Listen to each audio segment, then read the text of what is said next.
Hey guys, welcome back to the channel. This is a story about what if neglected Naruto x Gardevoir Pokemon. Before I start, please support for more amazing content and do consider subscribing to my channel and share this video with your friends. This is written by Sairoarg, link in description and support writer. Let's start the video. Chapter 1. Yay. It's snowing. Said a young Naruto Uzumaki. He was ecstatic, he loved the rainy seasons and snowy seasons the most. He jumped out of his bed and put on some thick pants, sweatshirts, jackets and boots. After making sure he looked good in the mirror, he ran outside like lightning. All his parents saw was a little 5-year-old Flash. Before he could reach the door, his mother Kushina Uzumaki yelled at him. "Naruto Uzumaki. You will come eat this instant, then go outside to play." Poor Naruto, she scared the life out of him. Naruto decided to walk over to the table while muttering about mother and demons. After scarfing down the food, he looked around, then tilted his head to the side and asked his mother. "Mom, where is Dad and everyone else?" Naruto couldn't help but wonder where his father was, his older brother, and his 3 sisters were this morning. His mother could only sigh and scowl at her husband's name. The baka left before he could say goodbye to Naruto. "You see honey, Minato had a challenger this morning, so he had to go back to the league. As for your sisters, I don't know, they left before I was up also. As for your brother Menma, he told me to tell you he loved you, but he had to left urgently due to Scott recalling the frontier brains, so he had to rush." "I see, I'll call Menma later to see when he is coming back. I wonder what Skyla, Lorelei, and Flannery are doing if they left before we woke up. Do you think it could be a league thing? I know they were applying for gym leadership, so maybe that is the reason. But dear, who knows? Sadly, I wish one of them were here today. I have to go to Celadon City for work today. Would you like me to leave one of my Pokemon here to keep you company?" "No, that's Mom. I will probably go over to the Ketchum's house and see if Ash wants to play. If not, I will go over to Prof. Oak's lab." "Okay dear, I need to get ready to fly to Celadon. Make sure you don't dirty the house with snow while I am gone, okay?" Why yes mother. "Good boy, I hope to see you tonight. I honestly don't know how long my work will take me. If no one is home, go over to Delia's house. I will let her know in case no one comes home tonight, okay?" "Yes, mother." "Good, I will see you later Naruto." I sighed and watched as Mom got on her Firo and left. Looks like I am all alone again today. Sigh, I love my family, but they always work. The only 2 that takes time to play and spend time with me is Mom and Menma, but they both get busy during this time of the year. I guess I should be used to it by now, but nope. Oh well, I locked up the house and made sure I had my key and rushed down the snow-covered road to the Ketchum's house. I wonder if Ashy woke up yet. I bet he hasn't. After a 5-minute run with the occasional slip due to the slippery snow, I finally made it to the Ketchum residence. I wonder if Ash is even home. I know he just came back a few days ago after the Kanto League, but who knows, maybe he left for Johto already. After knocking on the door, I waited a minute until I saw Mr. Mime open the door and welcome me in. "Hey Mr. Mime. How are you today buddy?" Mr. Mime. "Oh I see, thanks for welcoming me in Mr. Mime. It's cooled outside. But I love it. Is Mrs. Ketchum around?" "Mom told me to ask her if I could stay the night in case no one comes home." I watched as Mr. Mime pointed me to the kitchen, so I walked through the house while thanking Mr. Mime for the help. After walking through the room, I ended up into the kitchen. It is pretty amazing for a kitchen if I do say so myself. Mrs. Ketchum is an amazing cook. She does a lot of catering for my mom's company, so she is well off. "Morning, Mrs. Ketchum." "Oh ho, good morning Naruto, such a cutie this early. I could just squeeze you to death," she said while grabbing me up in a bear hug, my head between her ample bosom. I must quit thinking how nice this is. If Mom found out, she would castrate Jiraiya, and I wouldn't want that to happen. He is a pervert, but a funny one. Plus he always comes around when I am lonely this time of year. I suspect he is on Mrs. Ketchum, but she always shuts him down hard and fast. I start tapping on Mrs. Ketchum's shoulder to let her know I need air, and I watch as she lets me go while blushing in embarrassment. "Sorry dear, I just couldn't help it. You are too cute. Even my Ash wasn't as cute as you were when he was your age. I can see it now. When you grow up, me and your mother will have to beat women off you with a stick or dragonites. Uf would you like to eat dear?" Ash is still asleep at the moment, but I plan to wake him up as Prof. Oak needs him for something. "Thanks, Mrs. Ketchum." Also Mom wanted to know if it was okay for me to stay the night if no one comes home. Menma got recalled by Scott, so he had to go back to Sinnoh for a while. Dad supposedly had a few challengers creep by the E4, no clue where my sisters are, and Mom had work in Celadon and she doesn't know how long it will take. Please I will be a good boy. I gave her the secret puppy no jutsu. I watched as she blushed like a tomato and sighed while patting me on the head. Of course dear, I will gladly have you over, you can help me feed my Pokemon later. I nodded happily, as I love her Pokemon. Her Dragonite is a beast. I sit down and wait while Mrs. Ketchum goes up and wakes Ash and his Pikachu up. I soon notice they are up as I hear a loud thud from upstairs and then two blurs that hit the table while waiting for the food. After a few minutes, Mrs. Ketchum came downstairs after changing and I couldn't help but blush. I always understood why Gigi always hit on her, she is a beautiful woman, ooh oh if mom found out I thought like this, she would kill both me and Gigi. As I was thinking, I didn't notice Ash and Pikachu know I was there as I felt a blur hit me in the head and the next thing I knew was a small mouse rubbing her cheeks against my face. Ah, it's Pikachu, makes sense she loves me a lot more than ASH, but that is because Pokemon just somehow become protective and loving towards me, it's really weird. Ahaha. That tickles girl, moo. I missed you to pick a pie. Come here. I grabbed Pikachu and started tickling her and watched as she wiggled around, mwahah. I am the tickle master. After a few minutes, she got mad and thundershocked me, I should have seen this coming, but I didn't.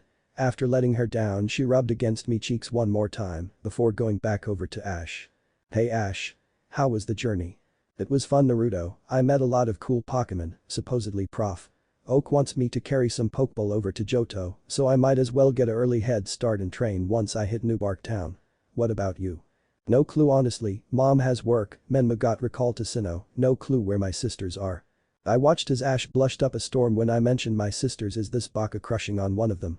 Oh I wonder with one, if all three, I might have met someone who could pass Gigi in the pervert department well, it's not like I could blame him, I do believe all three of my sisters have talked about Ash before do I smell a future brother-in-law in my midst. Oh god, what if all three share him dear lord, I must make sure that doesn't happen. Oh ho ho, so you crushing on one of them? Www what no. You say that Ashy.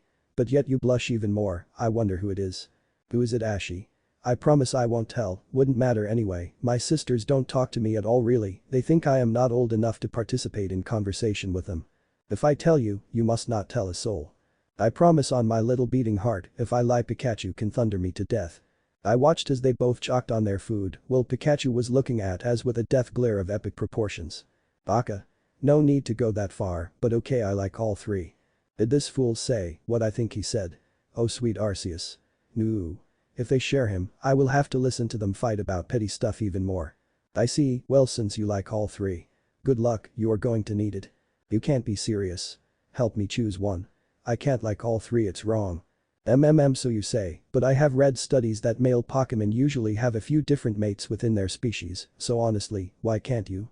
There is no law saying you can't, one will have to be the chosen legal wife though, but you would be the envy of all man. Unless they kill you first, I know my Gigi would. IISSSC, thanks I guess. Let's go back to eating, I am glad mom didn't hear about it. After eating and waving goodbye to Pikapai and Ash, I decided to head my own way and go have fun in the snow. I ran to the hill behind Prof. Oak's lab and got ready to sled when I heard the bushes move and then a Persian jumped out of them while glaring and hissing at me angrily. I backed up to the fences while having my hands up as I know this is a bad situation to be in. As the Persian hissed at me, while tensing up in case I try to move, I saw Mia's follow out of the bushes and watched as the Persian turned and pointed her paw at the forest, saying to stay away. But before she could get them into the forest, a sick and injured Mia limped out the forest, oh no.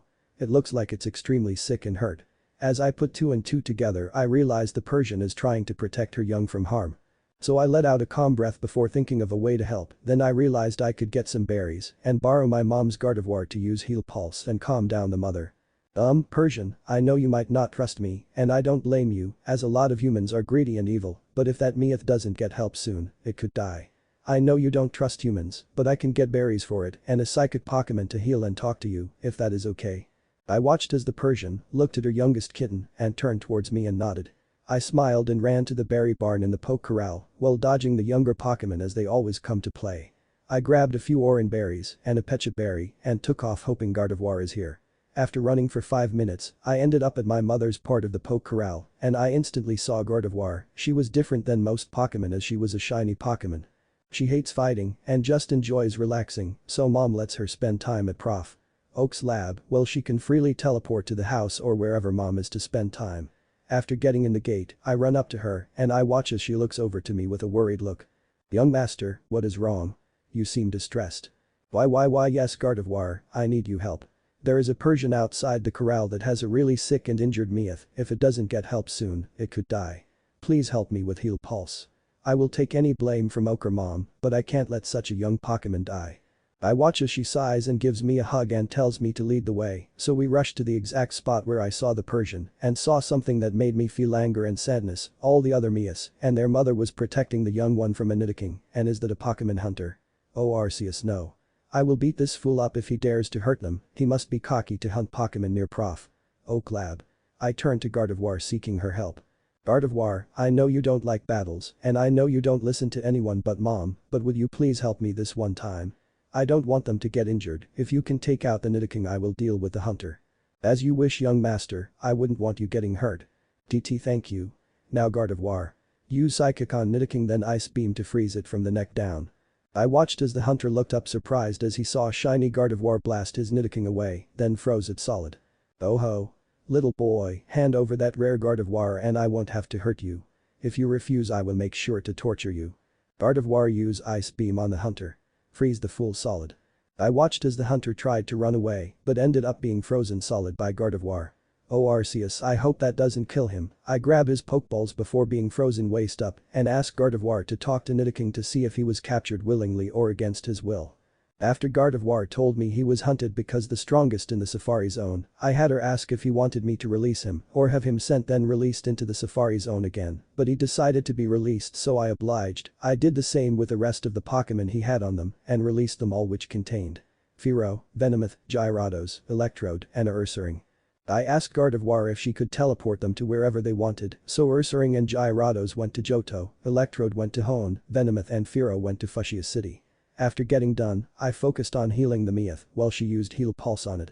After 10 minutes of hard work, the Meath was in the clear, but until it fully heals would be a huge liability in the woods. So I got into a thinking position. I thought as hard as my little 5-year-old brain would, then the proverbial light bulb went off. I know. I might get grounded, but how would you four like to come home with me? We have a huge gated backyard where you can relax, and I am decent at making normal type Pokemon food at the moment, as my brothers Espion and Umbreon had EVs, so what you say?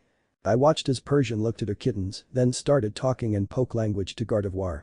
Persian said she would be delighted to young master, we should take care of the Pokemon hunter, if he stays encased in the Ice Beam any longer he will die, and I don't need to explain to Kashina why her bright sunshine of a son is depressed because we accidentally killed a hunter. You are right, I know. I will call Officer Jenny, can you please get some ropes or something that he can't break out of?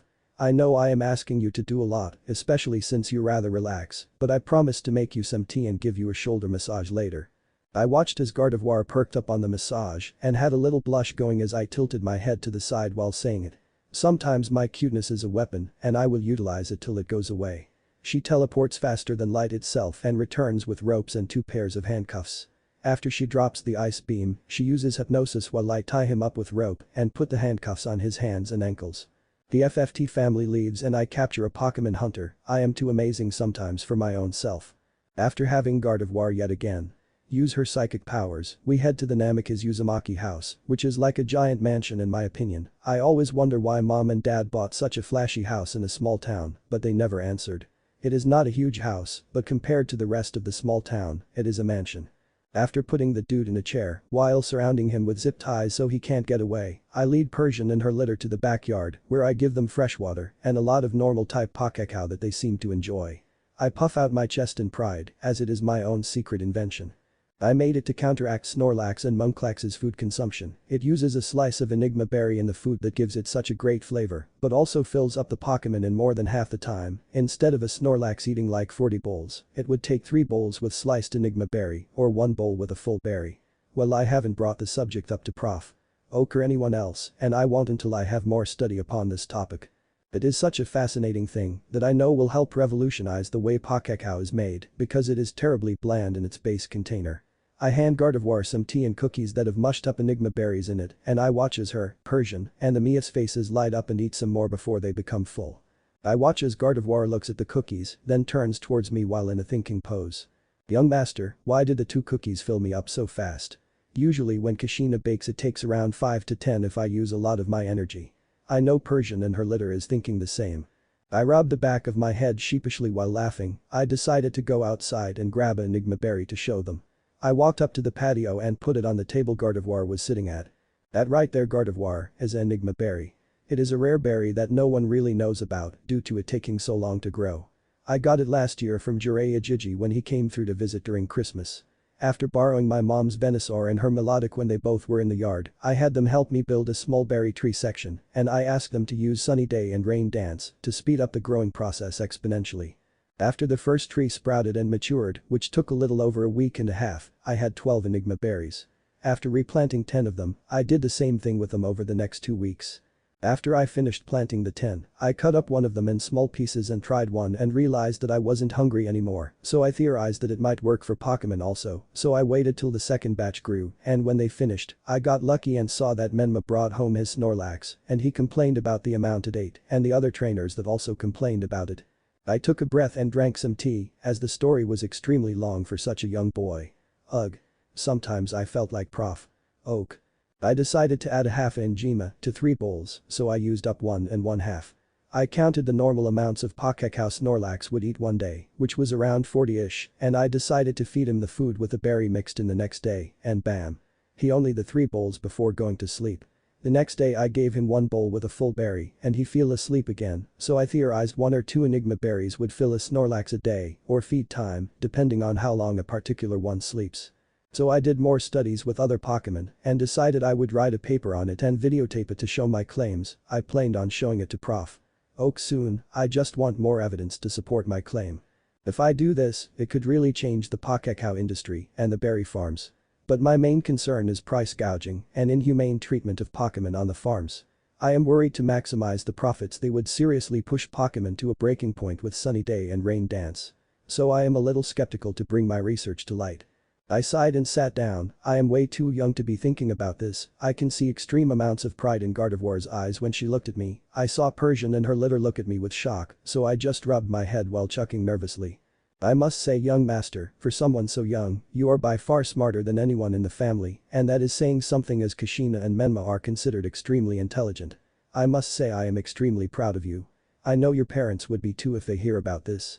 I know, but I don't plan to bring it to light till I get closer to my Pokemon journey. I just hope no one else is researching this, would suck to do all this and it be for nothing. I hope if I turn this in, I might get junior professor status, it would let me carry 9 Pokemon, which would be extremely helpful in building a diverse team. I hope you all like the berry, it has a sweet taste to it, like a strawberry I believe, so it really helps bring out a sweet taste in any food. Yes young master it tastes delicious, I must ask why are you worried about price gouging with this edition of the berry? Well, it might no happen, but I thought about the consequence that will either be Pakekau prices skyrocketing or enigma berries being pretty steep due to the time it would take to grow a tree. But I figure it won't be too high due to not many trainers use a Snorlax, so a full berry could last a day or 2, depending on the Pokemon a trainer use.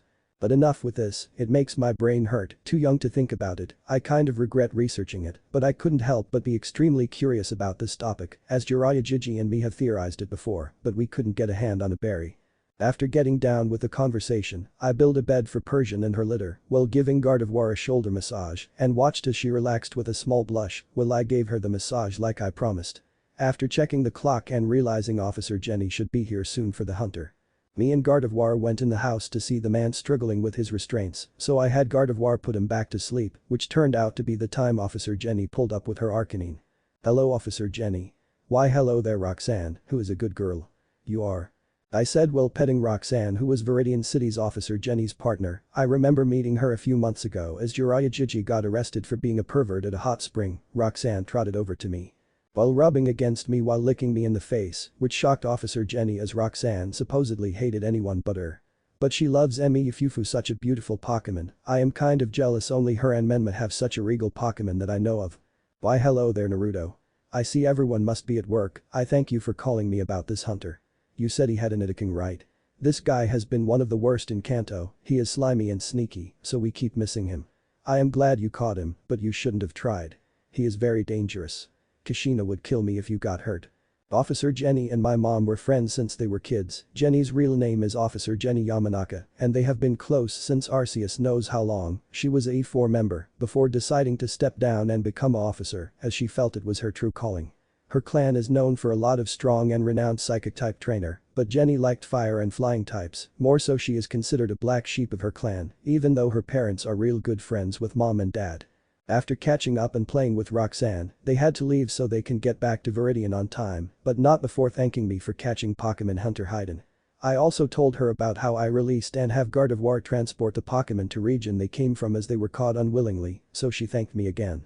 After waving goodbye to her and promising I would call her every day since mom and everyone was out of town, I walked inside and decided I should call Mrs. Ketchum and let her know since Gardevoir was over, I would just stay at the house for tonight. So after reaching the phone, I decided to dial her number and waited as it rang until I heard her pick it up. Yes, Ketchum residence, Delia speaking. Mrs. Ketchum. It's me Naruto. I just wanted to let you know my mom's Gardevoir is staying at the house tonight, so I will just stay here if that is okay. I just wanted to let you know so you don't worry about it getting late. Oh, okay dear. It was looking forward to my personal Naruto time, but I can always get it later you fufu. Thank you for letting me know, I would have hate calling your mom panicking that you were missing. I hope you have a good night dear and you are more than welcome to come over for breakfast in the morning, I plan to let out all my Pokemon to train so they don't get rusty. Okay Mrs. Ketchum. I will gladly eat your breakfast. It is delicious, probably the best for I will ever eat. I can't wait to see your Dragonite again, she is such a beast.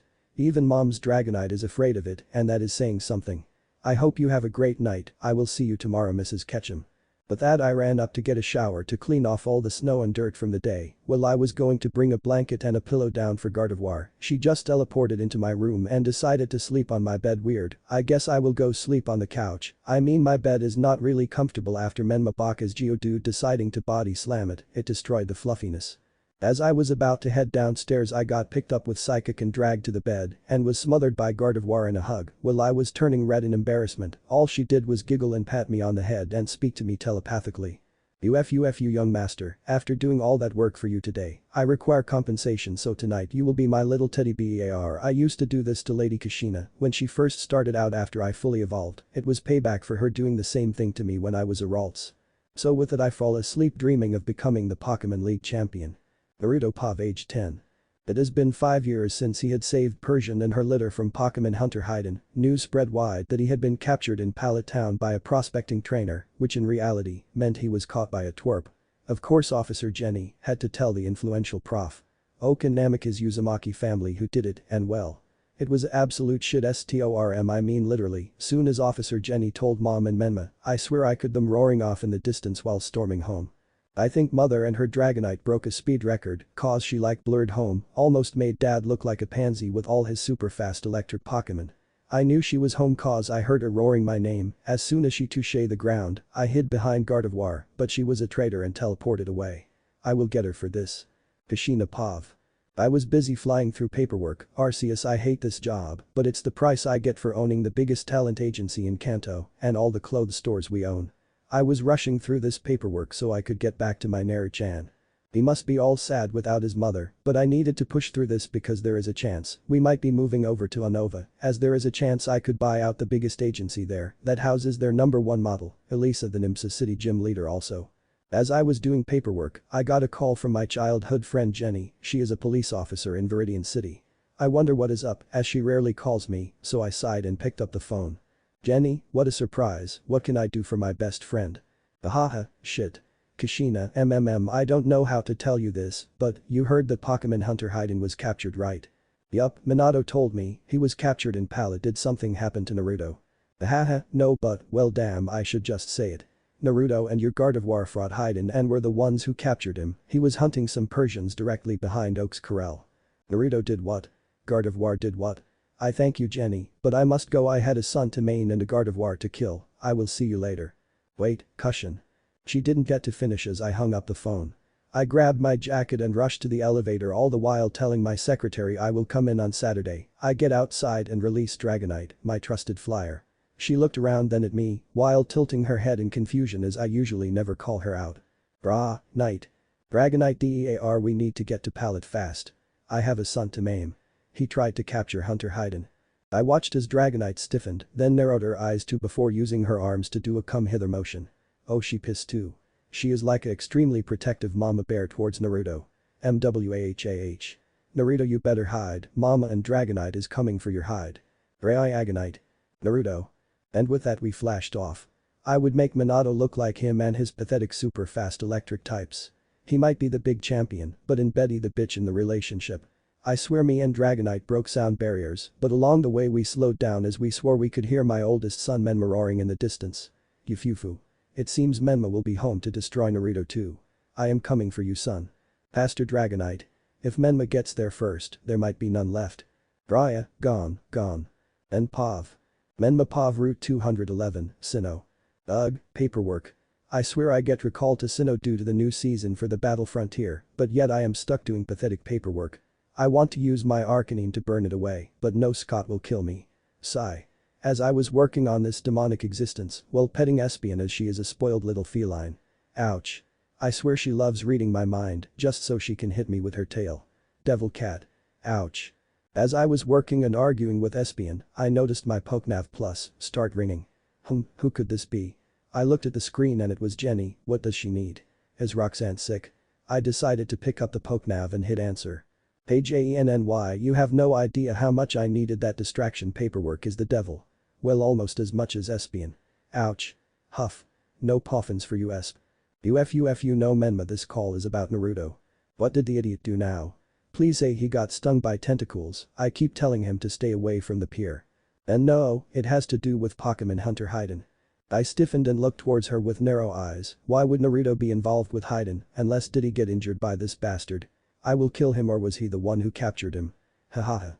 Nope, I don't see how it is possible. From what I know, dude has a juggernaut of a Nidoking. What happened? Did he get hurt? I will destroy Haiden's mind. Esp. If he hurt Naruto, we crushing him. SB. Sigh. I swear. Like all my Pokemon are protective of the blonde twerp, I have no clue why. Even Dad, Prof. Oak, and Cynthia Sharona don't know why Pokemon love the idiot. Maybe it is just some kind of aura he exudes thanks to Arceus. OWELL, it's whatever, it will help him regardless on his journey unless. If mom hears about this, she might lock the poor fool up in his room for life. Yufufu. I must see this.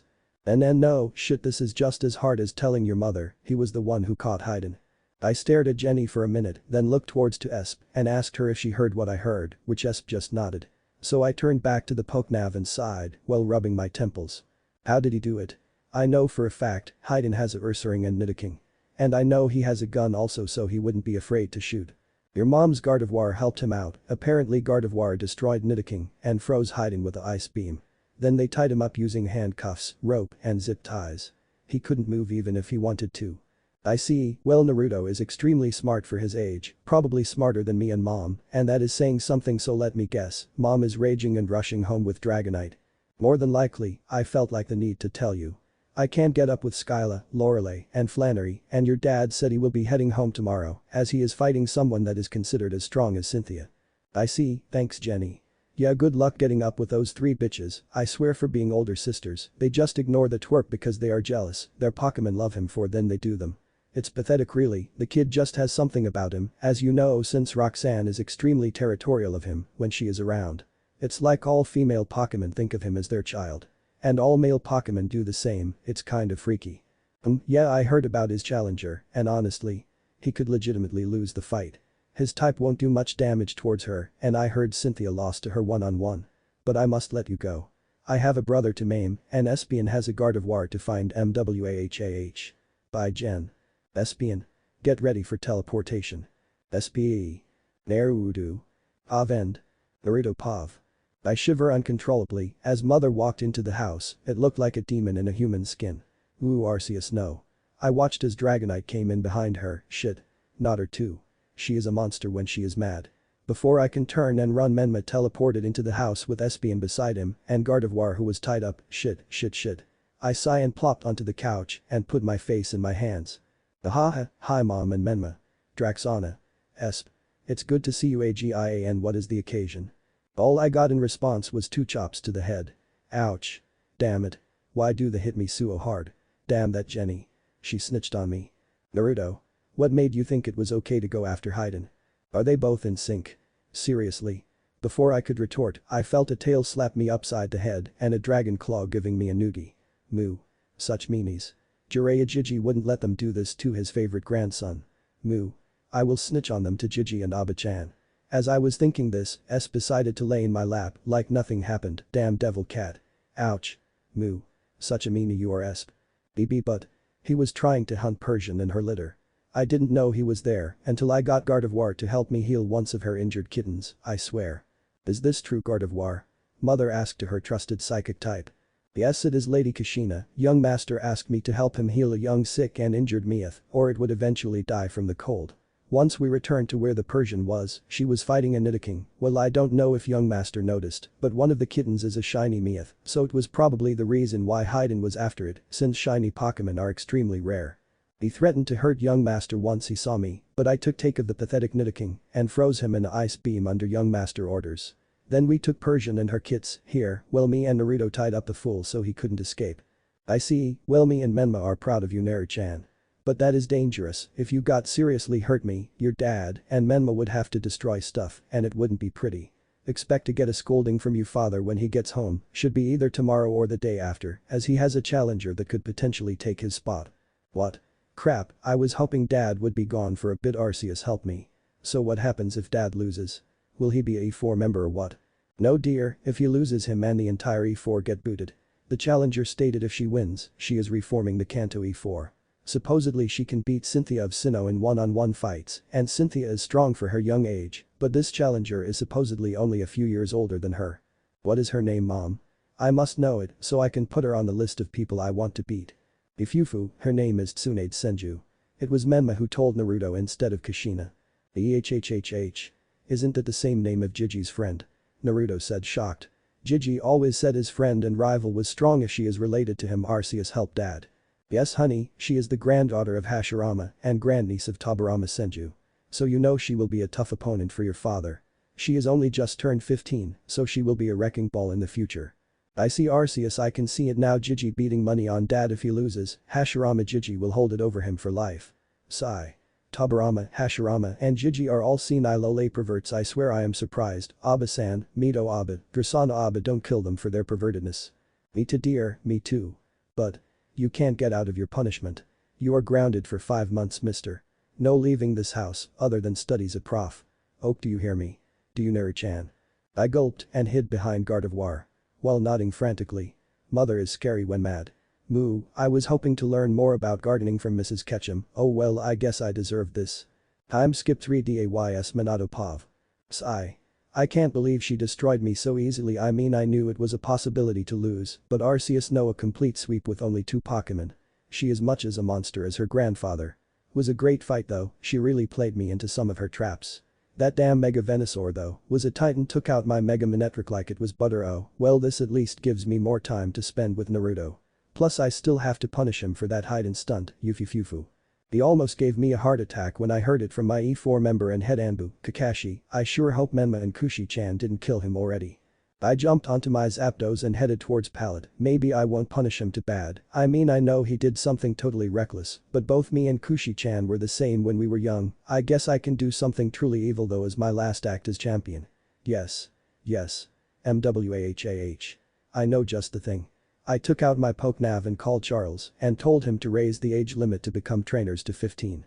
I know this might seem cruel, but there really is a good reason behind it. 10 to 11 years old is way too young to be out in the world. Well, there is nothing really dark and cruel out there. One small mistake with a predatory Pokemon can cost your life. So this will hopefully minimize accidental causalities by a long shot. After the long 2-hour flight on Zapdos, I let him rest for a while. I know if he see Naru-chan, it will be useless to get him in the Pokeball. I've tried to talk to Zapdos about why Pokemon love Naruto so much, but he keeps it tight-lipped. I just know he said legionaries will be extremely protective of him in the future. Sigh. I decided to walk into the house and I saw Menma doing some paperwork with Kushi-chan on the other side in her chair, doing the same thing. I know how they feel. It's a demonic existence. I'm Home Kushi-chan. Menma-kun. I said with happiness, even if I am sad that I lost, I was extremely happy that it got rid of the paperwork burden and all the times I would be gone for months on end. Kashina looked up with happiness and grabbed me into a bear hug. My god, she is strong. Some say I am the yellow flash due to my extremely strong electric Pokemon, but as soon as I am home, I am the housewife. Sigh. I love her too much to care, plus she is the best wife anyone could ask for, even if she is a ramen addict. Minato-kun. I have missed you so much. I am sorry about the loss dear, but it will get better eventually. Hey dad sigh. I wish someone would take my spot as frontier brain, I hate paperwork. Wait. Yes. Yes. That is it. Mwahaha. Harkening. Flamethrower on this dumb note paper. Mwahaha I finally win. Ouch. Mom. MENMA. No fire in the house. God it. Arceus help us. Menma and me cower in the corner while crying. I love her, but damn she can be a demon some days. Kushi-chan, where is Naru-chan? I have the most evil of punishments for him. I used my last act as champion to get the age limit raised. Mwahaha. Well he might want to go, he can't.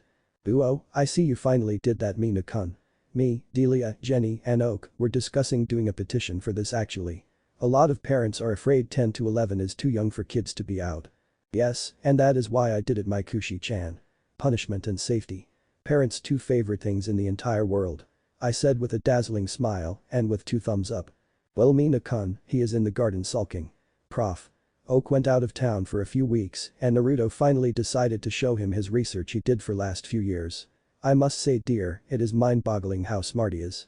Ed, I believe he is smarter than me, you, Mom, Lorelei put together. I read his paper and saw the footage, as it used my Snorlax mostly, and I was shocked.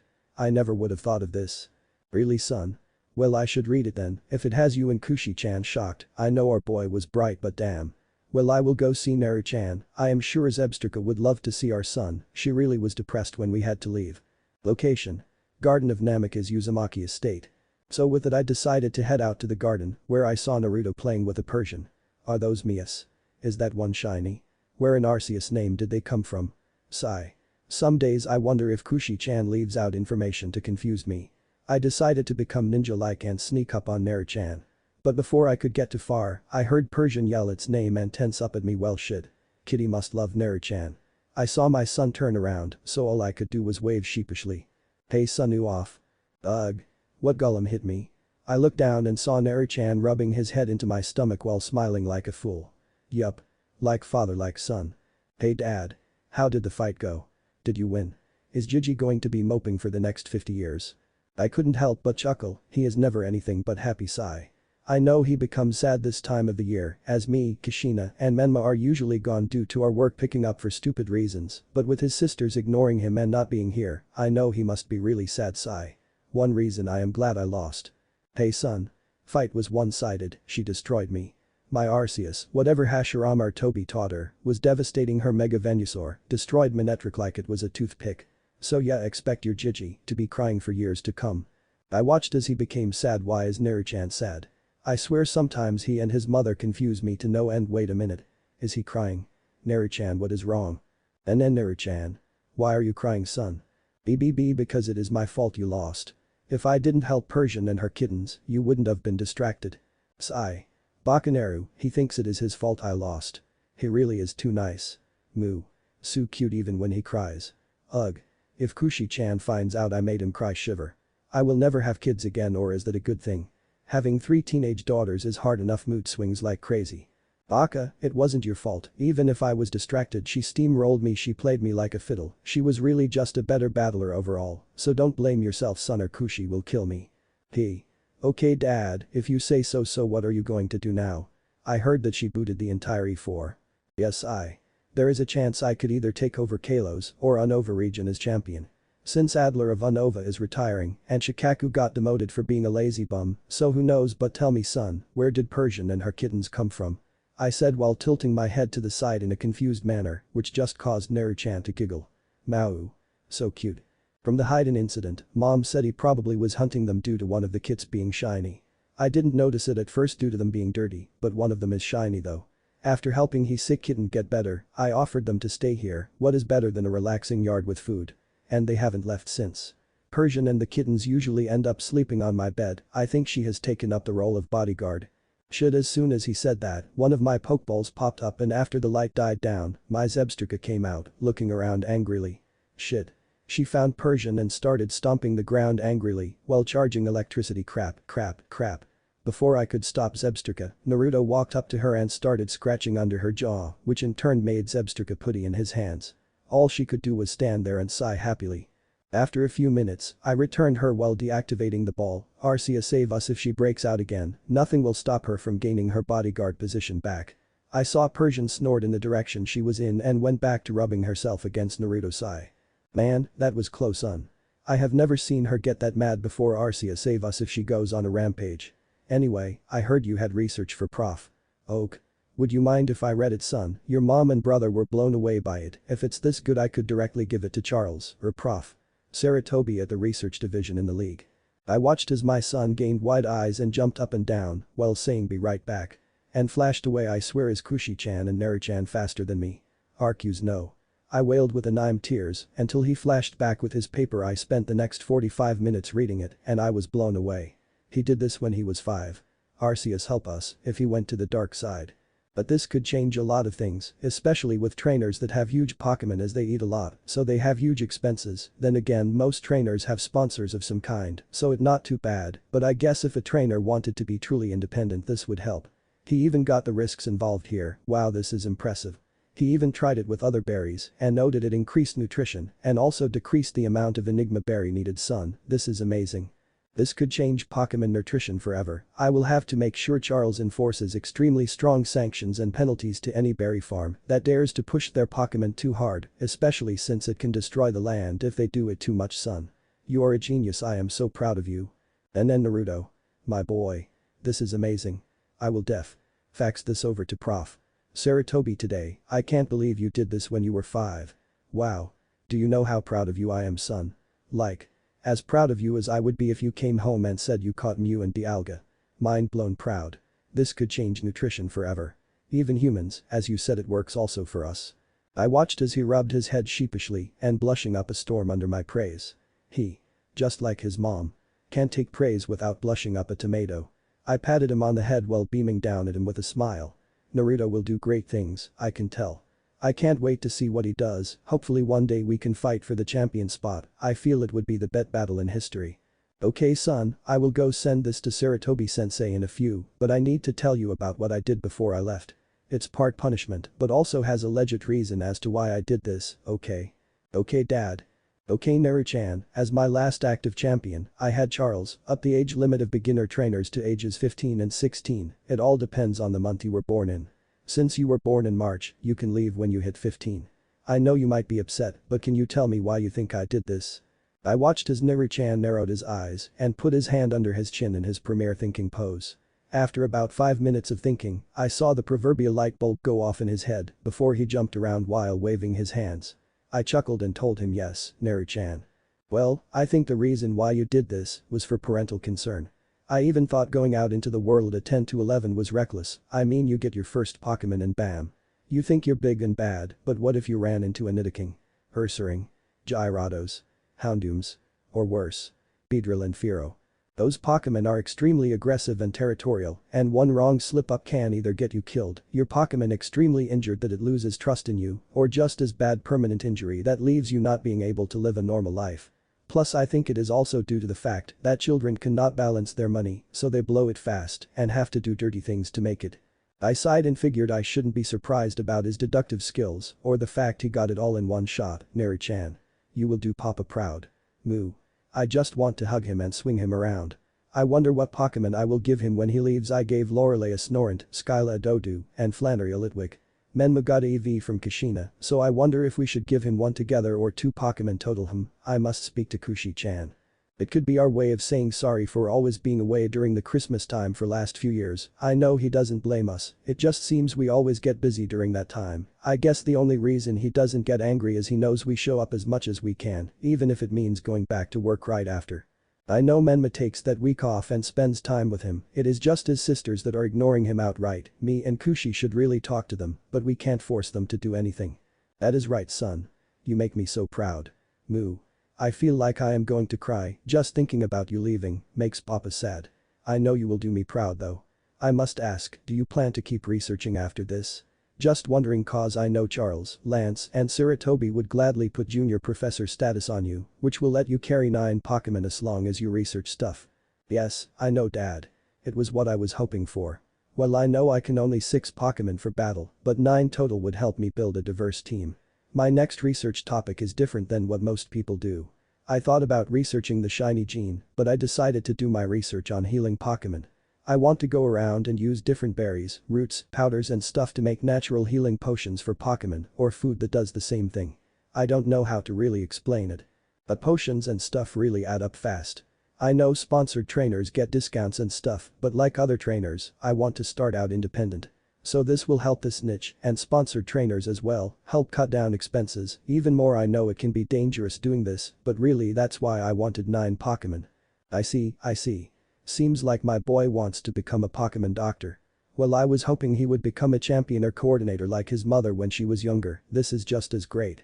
We don't have many great doctors other than Nurse Joy, but even then the healing machine can only do so much that natural remedies can do easier. Plus with Naruto's natural calming aura, he could become a legend. Oh son. I can just see it now.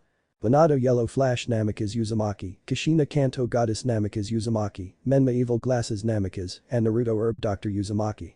Oh, such a legendary family. Yufufufu. Minato Pav End. Naruto Pav. Oh, Dad just suddenly spaced out. Is he okay? Sigh. It has been 5 minutes and he's still spaced out. Is he drooling? Whatever. Come on Persian. Let's go inside. I need to study a bit more on the different types of roots and leaves I can use in the wild. Xian, P-E-R. I swear Dad, Mom, and Menma are being weird. Is this what happens when you become famous? Arceus, no. I shall keep my anonymity. I refuse to become this weird. I run to the room and lock the door after Persian and her kittens come in. I lay on my bed and pull out my notebook and books. I get comfortable after Persian decides to lay between my legs and decided to start licking herself. Sigh. 5 more years. Then I can become a Pokemon trainer, believe it. Pallet Town. Naruto age. 15. It had been 5 years since Naruto decided to publish his research on the Enigma berry and it blew up almost instantly. Every known researcher in the world had called to try and work with the young Naruto.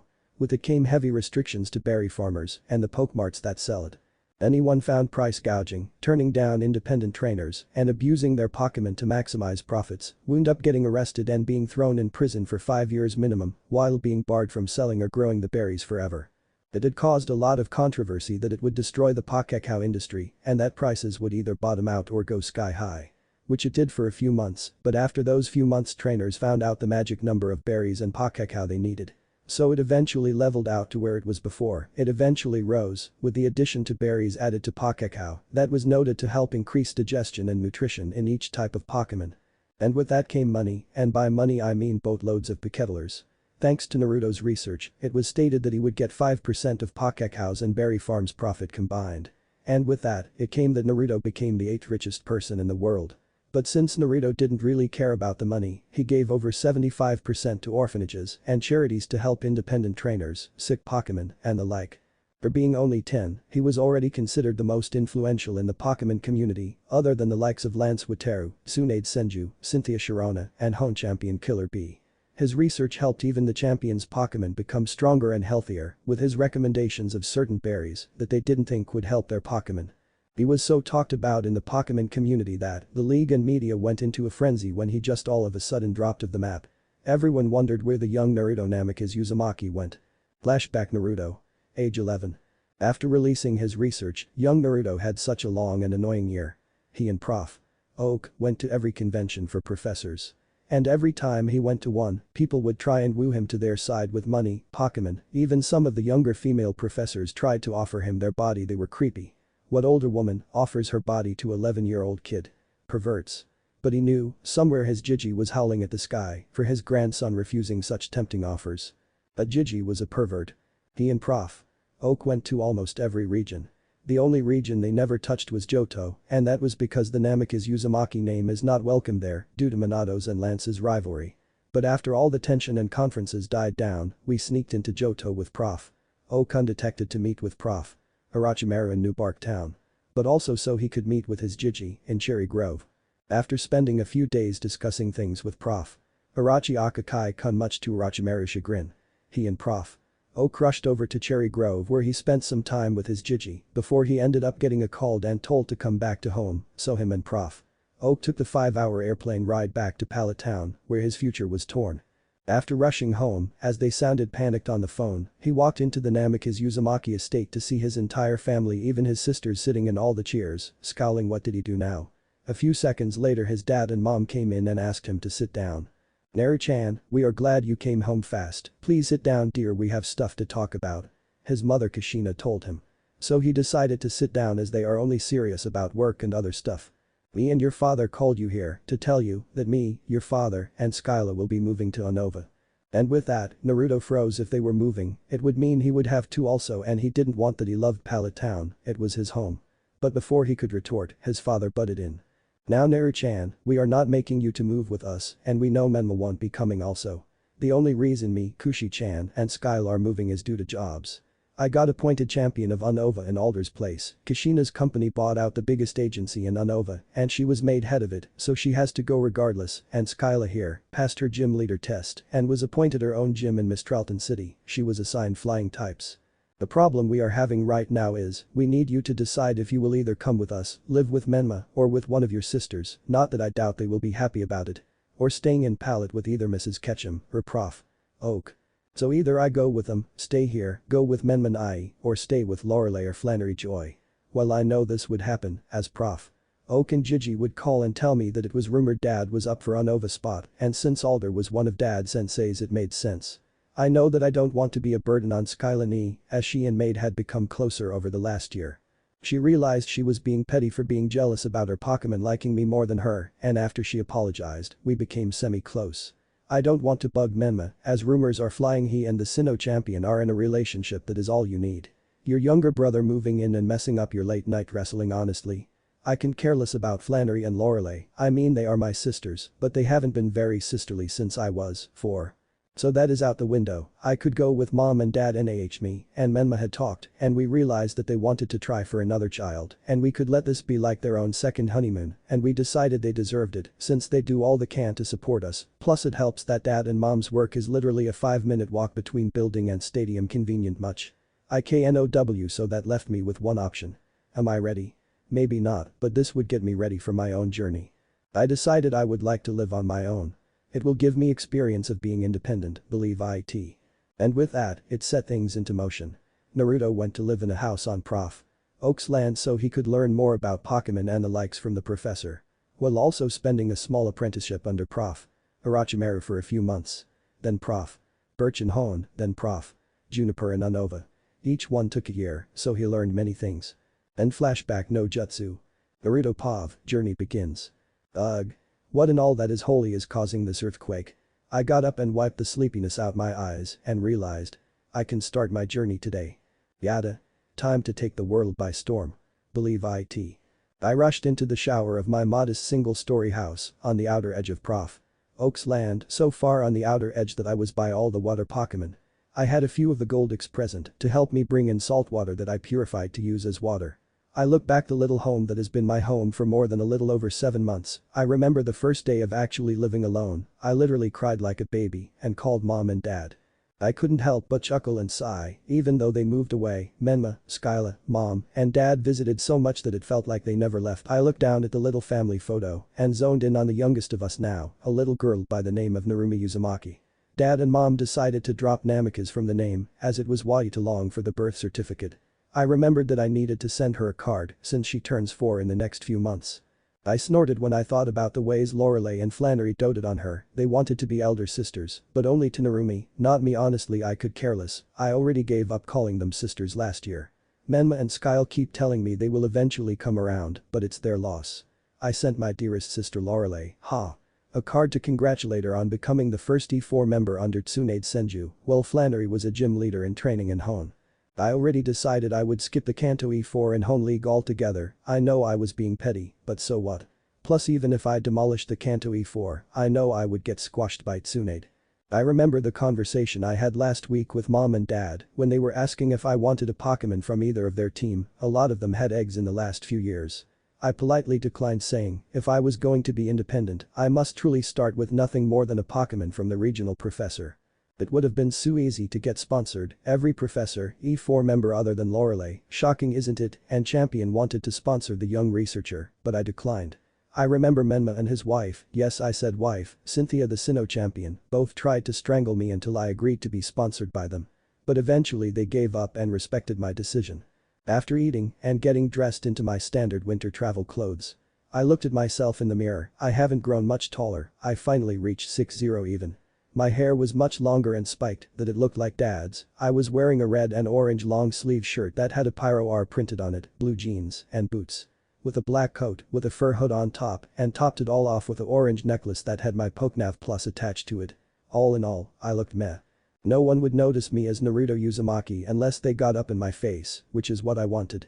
After going into my bedroom, I packed my sleeping bag, toothbrush, toothpaste, pajamas, underwear, a few extra pairs of clothes, pots and pans, canned food, dry food like jerky, and a small pop-up tent in case it rains.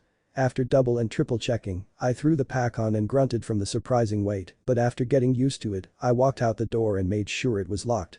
After being satisfied that it was locked up tight, I started to make my rounds telling the Pokemon bye. After an hour of doing so I finally reached Prof. Oak's lab and walked in and I saw Prof. Oak getting ready to speak to 3 trainers in front of me. But as I closed the door, it seems Prof. Oak heard the noise and looked up and smiled at me and waved me over. "Ah, Naruto my boy. Come on in." I was about to give out poke crap I miscounted. Facepalm. Oh, Saratobi is going to laugh at this later. I chuckled because it is really just like Oak to forget something and especially when he forgot I also would be starting my journey today. I guess he thought I would start later, but nope. I've been waiting for years and I want to get this on the road. I decided to get a look at the new fellow trainers and what did you expect, all sponsored clan members, of course. The one on the far left was a beautiful young lady who looked to be 17. She had calf-length pale blonde hair that was in a ponytail. Her hair had a natural lift bang that she used to cover her right side of her face that blocked out her right green eye. She had D-cup breasts that only accentuated her womanly figure. She stood at a modest 5'5" and wore an ankle-length purple skirt, a skin-tight purple sweater that was covered in a purple jacket that had blonde fur on the hood. She topped it off with purple boots and on her right hand was a purple Pokemon Plus. The one in the middle was a boy that seemed to be around 15. He stood around 5'7" with messy brown hair with slit pupil black eyes. He had 2 tattoos on his face that looked like red fangs that instantly meant he was from the Inuzuka clan from Pewter City.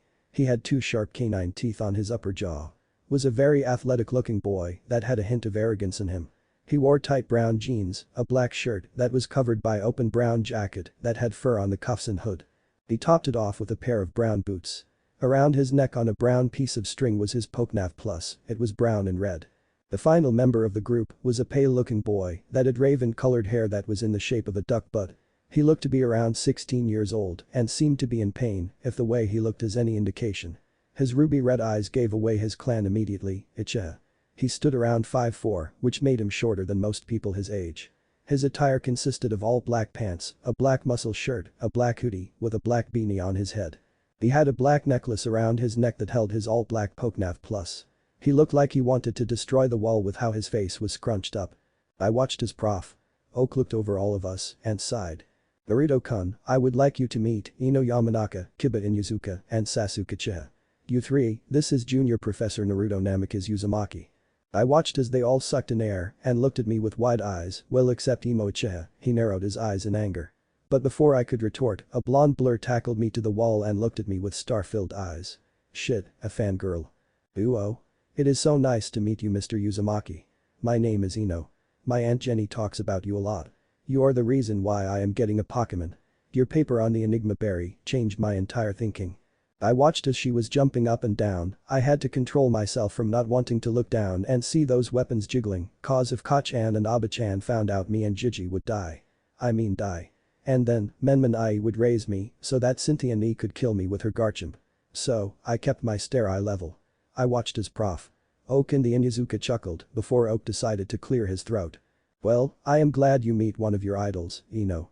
But I would like to get this started, Naruto. I hope you don't mind till I get done giving them the Pokemon they asked for. I will show you some of the ones I have after this. They are mostly common ones, but I have some freshly caught and temperamental ones that I think could use your touch. Since you are a natural Pokemon." "It's fine, Oak Gigi, I honestly didn't want any of the regular starters and I can see that Ino and Kiba have something different they want. So I am sure you sent Bulbasaur and Squirtle to whichever region their starters came from." I watched as Oak Gigi chuckled. "I can't get anything past you now, can I, my boy?" "Nope, I had to swap them out. Luckily the Pokemon they wanted weren't hard to get, so it wasn't too much a hassle. If you don't see any Pokemon in the back you like, trust me, half the league, E4, leaders, and professors would scramble to get you what you want, my boy." I rubbed my head sheepishly while chuckling. I know Gigi, but I want to go independent, it would be too easy to go sponsored. Especially with who my family is, you have no idea how hard mom and dad, Menma and Cynthia Nee, wanted me to take a Pokemon from them. Both mom and Cynthia threatened both Dragonite and Garchomp on me. I was scared Gigi. I said while crying and I'm tears, it was truly scary. Such demonic women in the family. Yes, Kashina is scary. I honestly didn't know how she would take that her Menma actually finally asked Cynthia to go out with him and then finally get married, then again they are pretty much the same in personality my boy. I fear for you future. Oak told me while putting his hands on my shoulder. I couldn't help but sigh and lower my head while sobbing. I fear for my life to Gigi number 2. After a few minutes of amusement, I saw Prof. Oak get serious before leading us back into his lab room. On the table before him sat 3 Pokeballs and 3 Pokédexes Baka Gigi number 2. He forgot a 4th Pokédex also, or did he realize my Pokenav Plus had one built in? Who knows, I swear, if he didn't I am going to snitch on him to Chiyo-Abe-san. I watched as he cleared his throat and started explaining about the Pokédex and why he was giving it out, so I decided to tune it out as I saw it quite a lot during my apprenticeship with other professors. After a good 20-minute lecture, we finally got to the Pokemon segment. I wonder what Pokemon Ino asked for. I am sure Sasuke is going Charmander, so typical of the Uchiha to go fire only.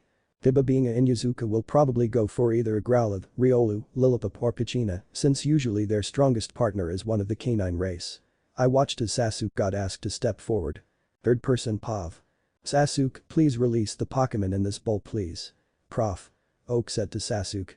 Sasuke stepped forward a little nervously as this would be his strongest and trusted partner, but then he got over and walked up arrogantly. If it turned out to be a weak Pokemon, he would just demand for another, since he was from the almighty Uchiha clan. Pokeball, go. Sasuke shouted. The ball popped open and a light flew out and transformed into a small orange-reddish lizard-looking Pokemon. It stood on 2 legs, had 2 small arms with 3 little claws. A tail with fire on the end was swinging behind him happily, and 2 big eyes that showed confidence and happiness. Charrr, the Charmander said, while looking around to find its trainer. Once its eyes locked onto Sasuke, it cocked its head to the side for a second then went up to him and nodded to him. HN. Sasuke muttered. I shall call you Blaze. I expect you to be powerful, or I will not hesitate to replace you, got it? Sasuke said to the now named Blaze.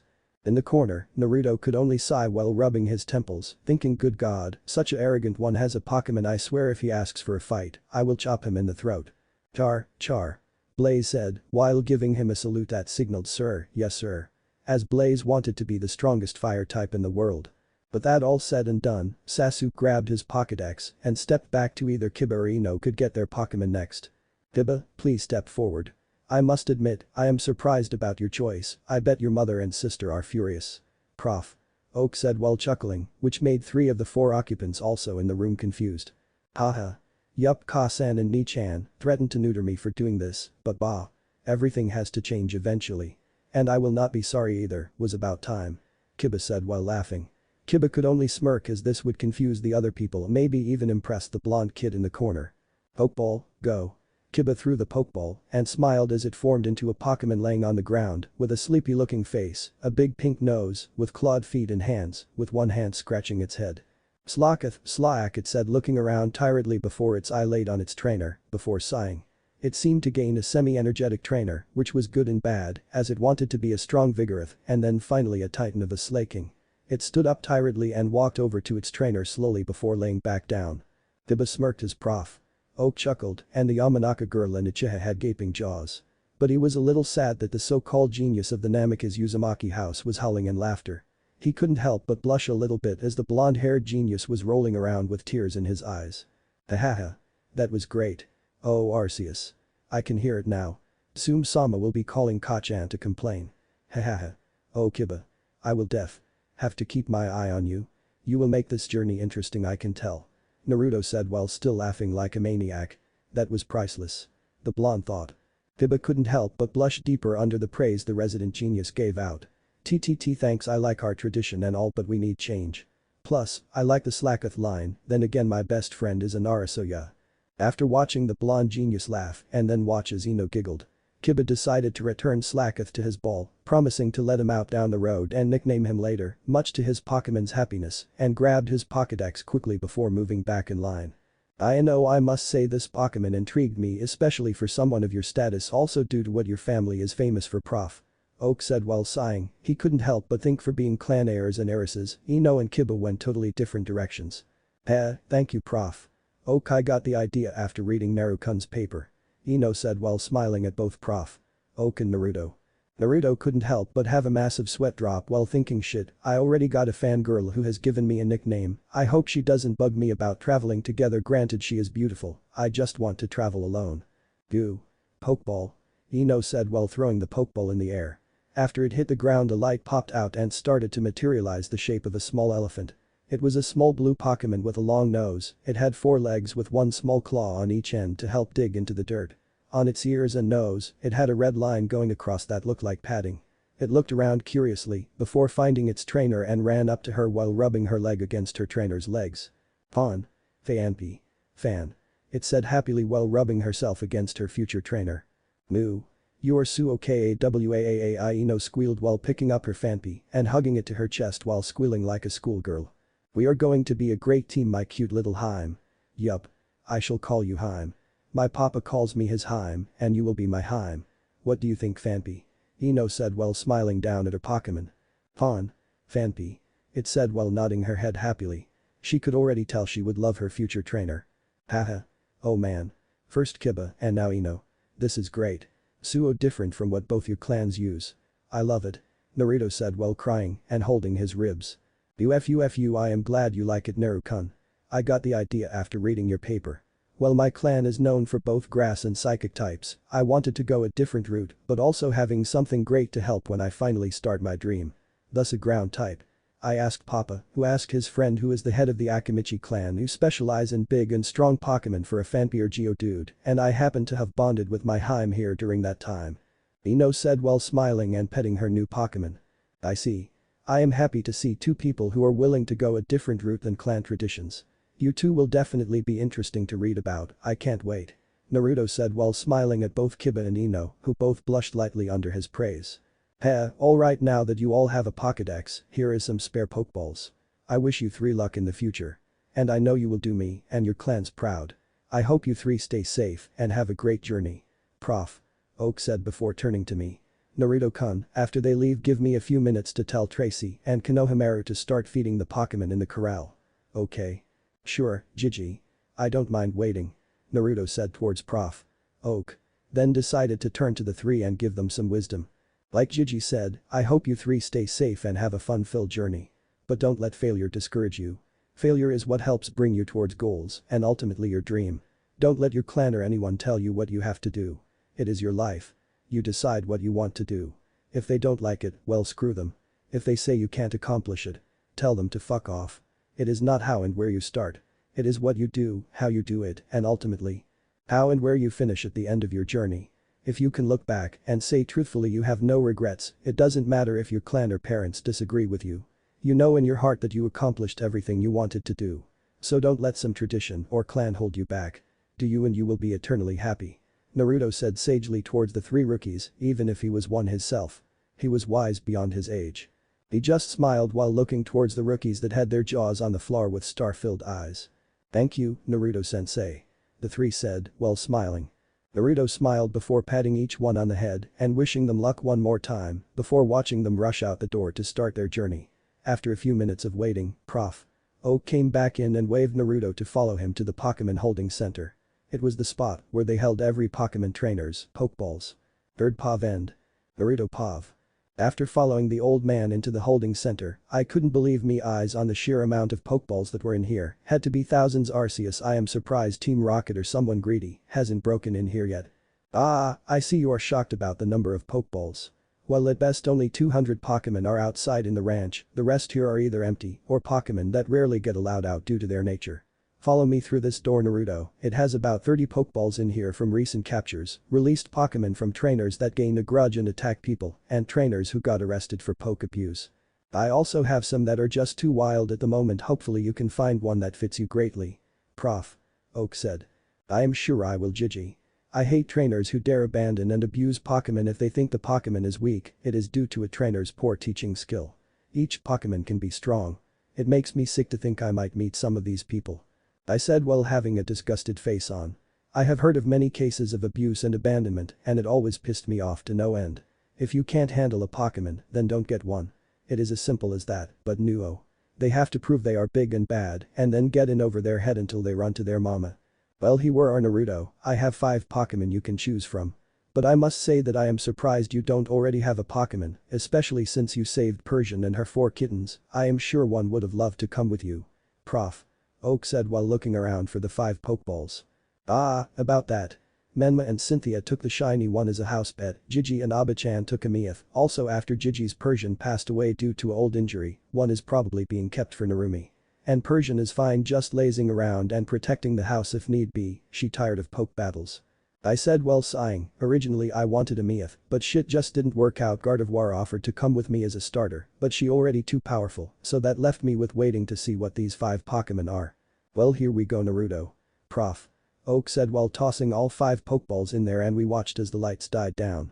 I felt my breath get caught in my throat as I looked at all 5 Pokemon, they looked depressed, angry and confused poor Pokemon. I swear if I see their trainers, I will make sure they can't reproduce or worse. As I walked up, each one started growling, but instantly calmed down seems my aura or with it is helps out a lot, I know they won't be protective of me instantly, as they will be cautious of any human that tries to make contact with it. I looked at the first 4 and adopted a small frown, trainers abandoned each one due to think they were weak, even if they are commonly found Pokemon it still is no right, they might not be powerhouses, but they are great Pokemon in their own rights people are just. To the far left, stood on its tail was a Sentret, it looked around attentively while being weary of the human other than Prof. Oak. Next to it was a Pidgey, but not just any kind of one, no it was shiny. Prof. Oak told me that it was abandoned due to the trainer not wanting to take care of an injured Pidgey that couldn't fly. What the moron didn't realize was that its wing is just injured and would heal fine, but no. He had to verbally abuse it until he told Nurse Joy she could keep the weak Pokemon. Next to the Pidgey sat a terrified Bunary, I remember this little one I punched the dude in the jaw so hard, it broke the bottom half. Dude was the most despicable of them all, he ordered his Pokemon to attack the poor little girl because she didn't want to battle, she preferred contests, and the dude didn't particularly care for it, if I remember right the dude was called Damien, and he was sentenced to life in prison. Good fucking riddance. The 4th Pokemon just sat there like a log as it was used to getting hit and verbally abused. While it got treatment, it still prefers staying away from all humans, but for the ones at Prof. Oak Lab and Kanto Champion. It was a really rare Pokemon in Kanto, only clan that was known to use one was the Mido clan, as they specialized in fighting types. This Pokemon was Timber, it was a Pokemon that used a giant piece of wood to swing as a weapon. Apparently, this one was abandoned as a baby due to it being too weak to pick up the wood, so the trainer left it and got another Pokemon. I sighed and looked at all 4 while running a hand through my hair, thinking that the league should implement a psychiatric evaluation for each trainer. If someone has even the tiniest piece wrong with them, they shouldn't be allowed near a Pokemon, but if that was the case, Naruto would be banned from Pokemon for life. I realized none of these Pokemon would want to battle or couldn't. Let alone trust a human other than Prof. Oak, but I couldn't just help wanting to at least gain their trust, but I realized I should do it later, once I had my own Pokemon that could help talk to them. The last Pokemon well before I could really look at it, something shot out from below it and tackled me to the ground. When I looked down, it was a small blue Pokemon that just looked like the big counterpart, then I realized it must be its child. I sat up and was moving my hand towards it slowly as I didn't want to alarm the parent as they were looking at me carefully. After I started rubbing the little Pokemon's head and it nuzzling its head into my hand, I saw the parent Pokemon calm down.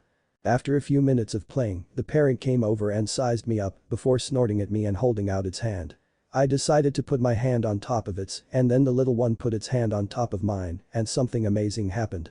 The parent Pokemon and the child hugged me. I saw Prof.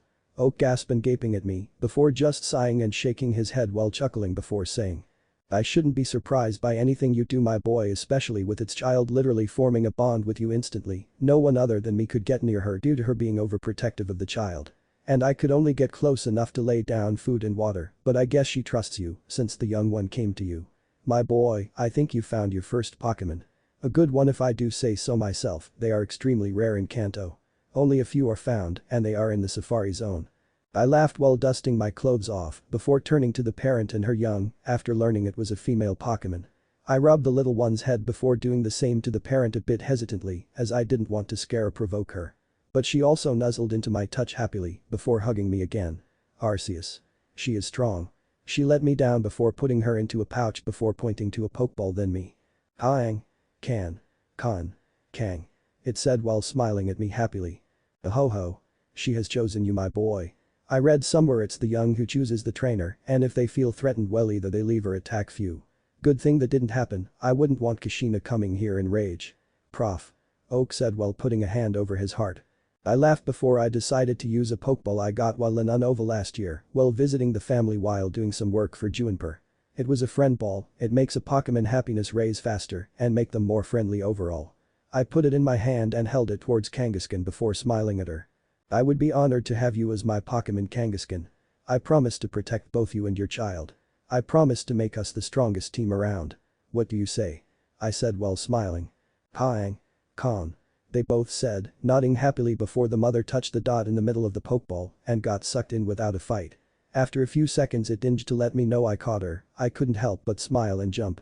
But while I did, I got a somber look at Ask Prof. Oak. Gigi, what will happen to these four? I know none of them will want to fight let alone trust anyone will they stay here?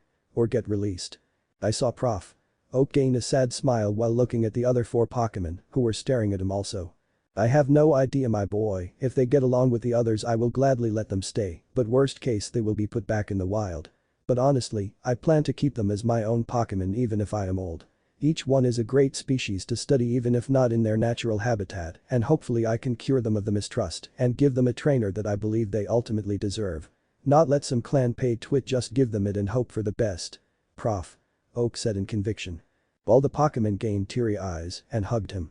I just smiled at them and realized they are in the best of hands possible, other than maybe Prof. Saratobi.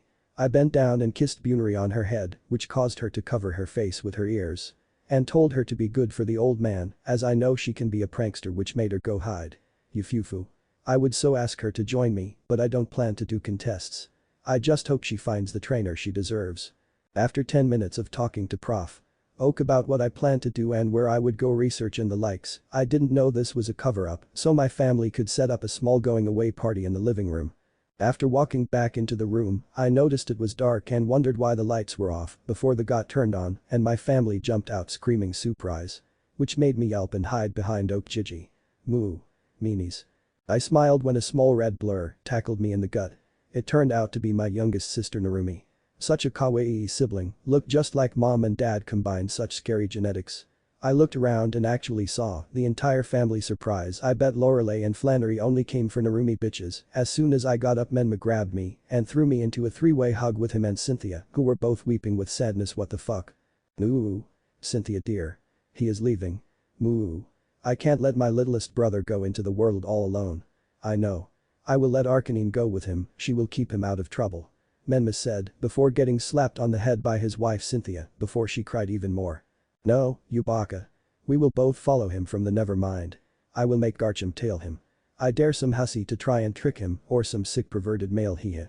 Garchomp will crush them. Cynthia said while chuckling like a madman before getting a bonk to the head by me. As they both put me down mom crushed me with a hug while weeping, that was only getting worse with the addition of dad I swear I will die by drowning before I leave. No. Kushi-chan Mina-kun, our little boy is leaving. I know let's tie him up and lock him in the room for life. They both yelled before getting hit on the head by Skylani, who looked at me sad before giving me a small hug. Ignore those four bakas, they just can't accept the only other male in the family is leaving. They will get over it eventually or actually tail you so watch out Naru-chan. Skyla said before going over to get some food. I went around and talked to everyone that showed up other than my other elder sisters. They can rot for all I care, ain't no love lost. As I talked and laughed with everyone, I apparently missed the two sad looks on Lorelei and Flannery's face before they went back to their usual ones. Lorelei and Flannery Pav. He just ignored us entirely. I know we deserve it as we have been nothing but bitches to him, but still, were we really that petty and jealous it truly might be too late to become older sisters to him. I know Skyla suspects that he hates both of us even more since we dote on Narumi, but wouldn't do the same to him. I know we deserved it but we both realized long ago that we cruel to him for just ignoring him, but we are too prideful to apologize. Maybe it's too late. Oh well, all we can do is help from the shadows and hope one day we get a chance to make it all up. Av end. Naruto Pav. After 4 hours of partying and 4 long hours of both mom and dad and Menma and Cynthia bawling and pressuring me to either take one of their strongest Pokemon or not go at all. They finally left after giving me gifts. I was actually surprised that Flannery and Lorelei got me a present, even though it was with Skylane. Mom and Dad got me sealing scrolls that use a certain Pokemon move to open and close, and you could store as much stuff until the letters took up the entire page. They gave me basic ones that used Leer, Growl, Tail Whip as the move needed to open and close. While they are not big, they can hold quite a bit of food, water, clothes and stuff. It makes traveling much easier. Well, these would be a decent amount for any new trainer. I knew if I refused them, Mom and her Dragonite would probably kill me, since I refused her Dragonite Stratini. Cynthia and Menma, I say it like that due to Cynthia being the pants in the relationship, cuckoo.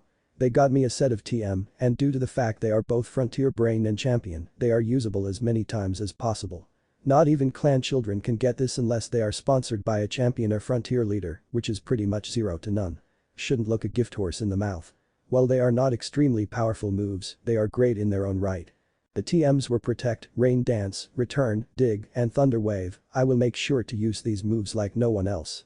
Skyla, Lorelei, Surprise, and Flannery, Double Surprise, got me a fold-up fishing rod, lures, dive balls, and finally scarf that was supposedly knitted by all three of them. While I still hate Lorelei and Flannery, this is a nice first step and a long way to making a brother-sister relationship. I gave everyone a hug, even my two hated sisters, which surprised them to no end as they stiffened like a board and whispered a small thank you to them.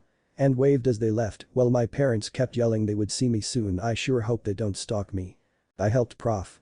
O clean up while giving him a hug and thanking him tremendously for everything he and the others have done, and asked him to send my thanks to each of the other professors for the apprenticeship training. I sighed and looked at the clock and realized it was 1 p.m. And decided if I wanted to get to Viridian tonight, I needed to head out ASAP so I could get there before midnight. So with it I walked out the lab and started running towards Route 1. Route 1. Boring, one word that describes the beginning of my journey so well. Literally nothing has happened since I set foot on Route 1, no wild Firo attacks, thugs, legendary sightings, nothing. Oh, once I see Ash again I will kick him in the knees so hard, he will cry for a week. How come he gets the exciting start? First Pikachu hated him, then Spearows attack. Then he meets a violent ogre, I mean redhead, then sees fucking Ho-Oh. Ho-Oh. I was jelly for 2 years when I heard that, but nope.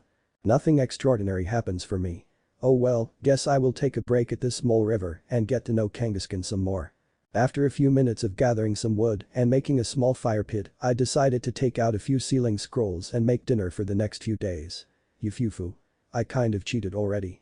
I had Gigi send me some of his own personal scrolls that will last for a few months alone on the energy inside them. He had his trusty beard accuse Blizzard on a few, so they are excellent for keeping meats, drinks and stuff cold to perfection.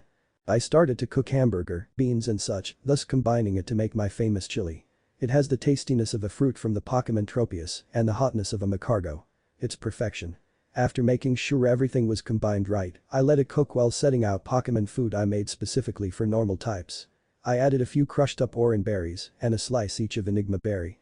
After setting it all out and making sure I had enough water from the water scroll, cuckoo. I have a mini ocean in these scrolls. I called out Kangaskhan. Kangaskhan, come on out. I said and watched as the parent Pokemon and her young materialize in front of me. They both looked around before the little one spotted me and rushed over to me and hugged my leg tightly. I couldn't help but smile and pet it on the head. Hey little one, I thought we should take a small break so I could get to know you and your mom better. I have some food that I think you will both like. How does that sound? I said while smiling. Kaang. Kang. Both the little one and the mom said before plopping down and starting to eat. I watched as they had stars for eyes and started to devour the food. I watched as the mom start choking due to stuffing her mouth to full and had to gulp down water, then jump when she saw the water automatically refill itself. Another genius idea made by me and Gigi. We found a way to combine the water scroll and a Pokemon's water bowl together, so once it emptied, it would automatically refill. To turn it off, all you had to do was say release and it would shut off the flow immediately. They were received very well and sold like hotcakes.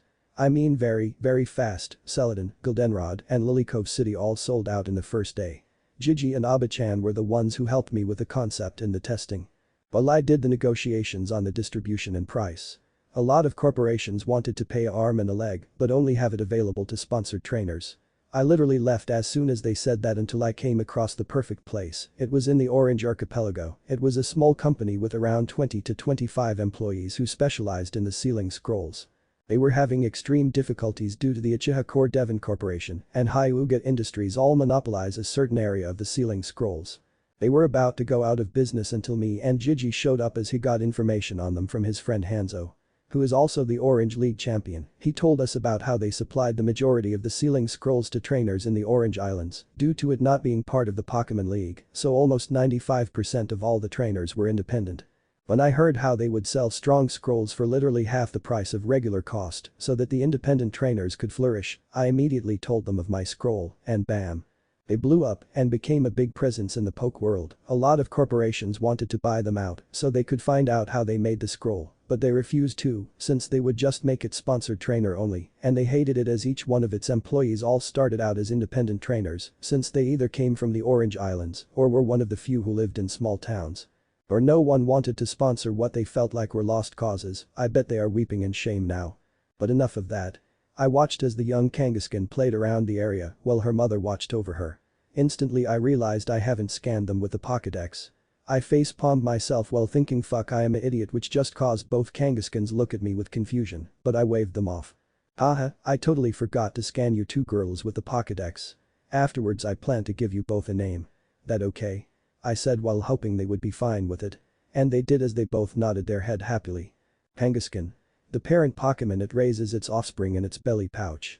It lets the baby out to play only when it feels safe. Both are females. It has the ability Scrappy. Known moves: Comet Punch, Leer, Circle Throw, Egg Move, Disable, Egg Move.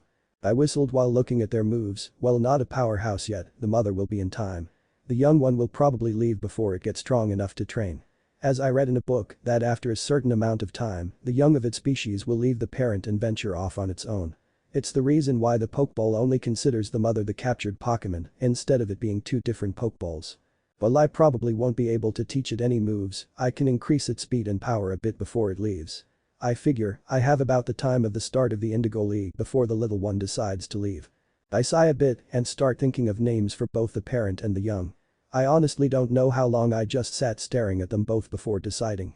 Okay. Alright little one, I shall call you Lulu, as I knew someone with that name and she was a ball of spitfire, even if she was a few years old than me. And for the Mother I shall call you Tiamat, as you will be a force of destruction and a juggernaut on my team in time, I do believe. How do you both like it? I said while chuckling nervously. Payangas. Can. Both of them said happily while shaking their head. I smiled happily and rubbed Lulu's head and rubbed under Tia's jaw, which made them both nuzzle my hand happily. I sat down between Tia's legs and rested back on her shoulder while we both watched Lulu play for the next half an hour. I must have dozed off between then because both Tia and Lulu nuzzled me to wake up, and I saw that Lulu wanted to get in her mother's pouch to go to sleep after tiring herself out. I got up and decided to stretch and pack up all the equipment before looking at the Pokenav for the time. It read 5:30 p.m. I sighed and had to calculate how long would it be to reach Viridian because I wanted to try my chance a little farther down the river to see if I can catch me a water-type Pokemon. I know it's mostly Magikarp around here, but some have claimed to catch a few Guldeens, Remoraids, and Quillfish. So I wanted to try my luck, and who knows, I might get lucky and find a shiny Magikarp. So after returned both Tia and Lulu to their Pokeball, I pulled on my backpack and started walking down the road to my secret little fishing spot. Time skip 45 minutes. Ugh. Took me longer than I thought as I had to duck into some trees so I could let some wild Gyarados go by. I really didn't want to fight some on my first day, so I watched from the trees as they swam by and up a small waterfall to the more dangerous part of Route 1. The Pokemon League put a notice on the waterfall that was the only entrance to that section of Route 1, that they recommended 8 badges and league experience before going up there. Some people didn't list, and well, they would never be trainers again. No, they didn't die. They got minor injuries, since there is 3 trainers always stationed up there and alert in case people sneak in. But if you got caught, they banned you from being a trainer for life. After sitting my pack down and letting only Tia out of her ball, thanks to a feature of the Pokeball, I pulled out my fishing rod, some water Pokekau, and lures and played the waiting game. Time skipped 2 hours. Sigh.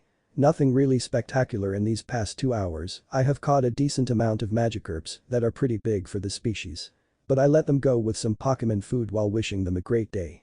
A few looked at me hoping I would catch them and train them, but I had to sadly tell them I didn't want a Gyarados. Don't get me wrong. I love Magikarp's line, I just don't think I am truly ready to train one. They are just like dragon types, unless you have an unbreakable bond with them before they finally evolve, they can either turn aggressive, don't listen, or abandon you. A lot of noob trainers think they are ready for one, but as soon as it evolves they abandon it or abuse it, then leave it blaming the Pokemon instead of their self. While I might be considered a genius, I know I am not ready to train a Gyarados or a Dragon type, which was why I turned down mom's baby Dratini, even though it incurred the wrath of both her and her Dragonite. I just wasn't ready for the challenge. As I was getting red-white to pack up, as I wanted to get to Viridian before midnight, I felt a good tug of the line, and I instantly started reeling it in. Arceus, whatever is on the line, is either a big Pokemon or a great fighter. Arceus, I hope it's not a Gyarados. I turned to Tiamat Akatia and said to her. Tia-chan, get ready, whatever is on this thing will be a good fight.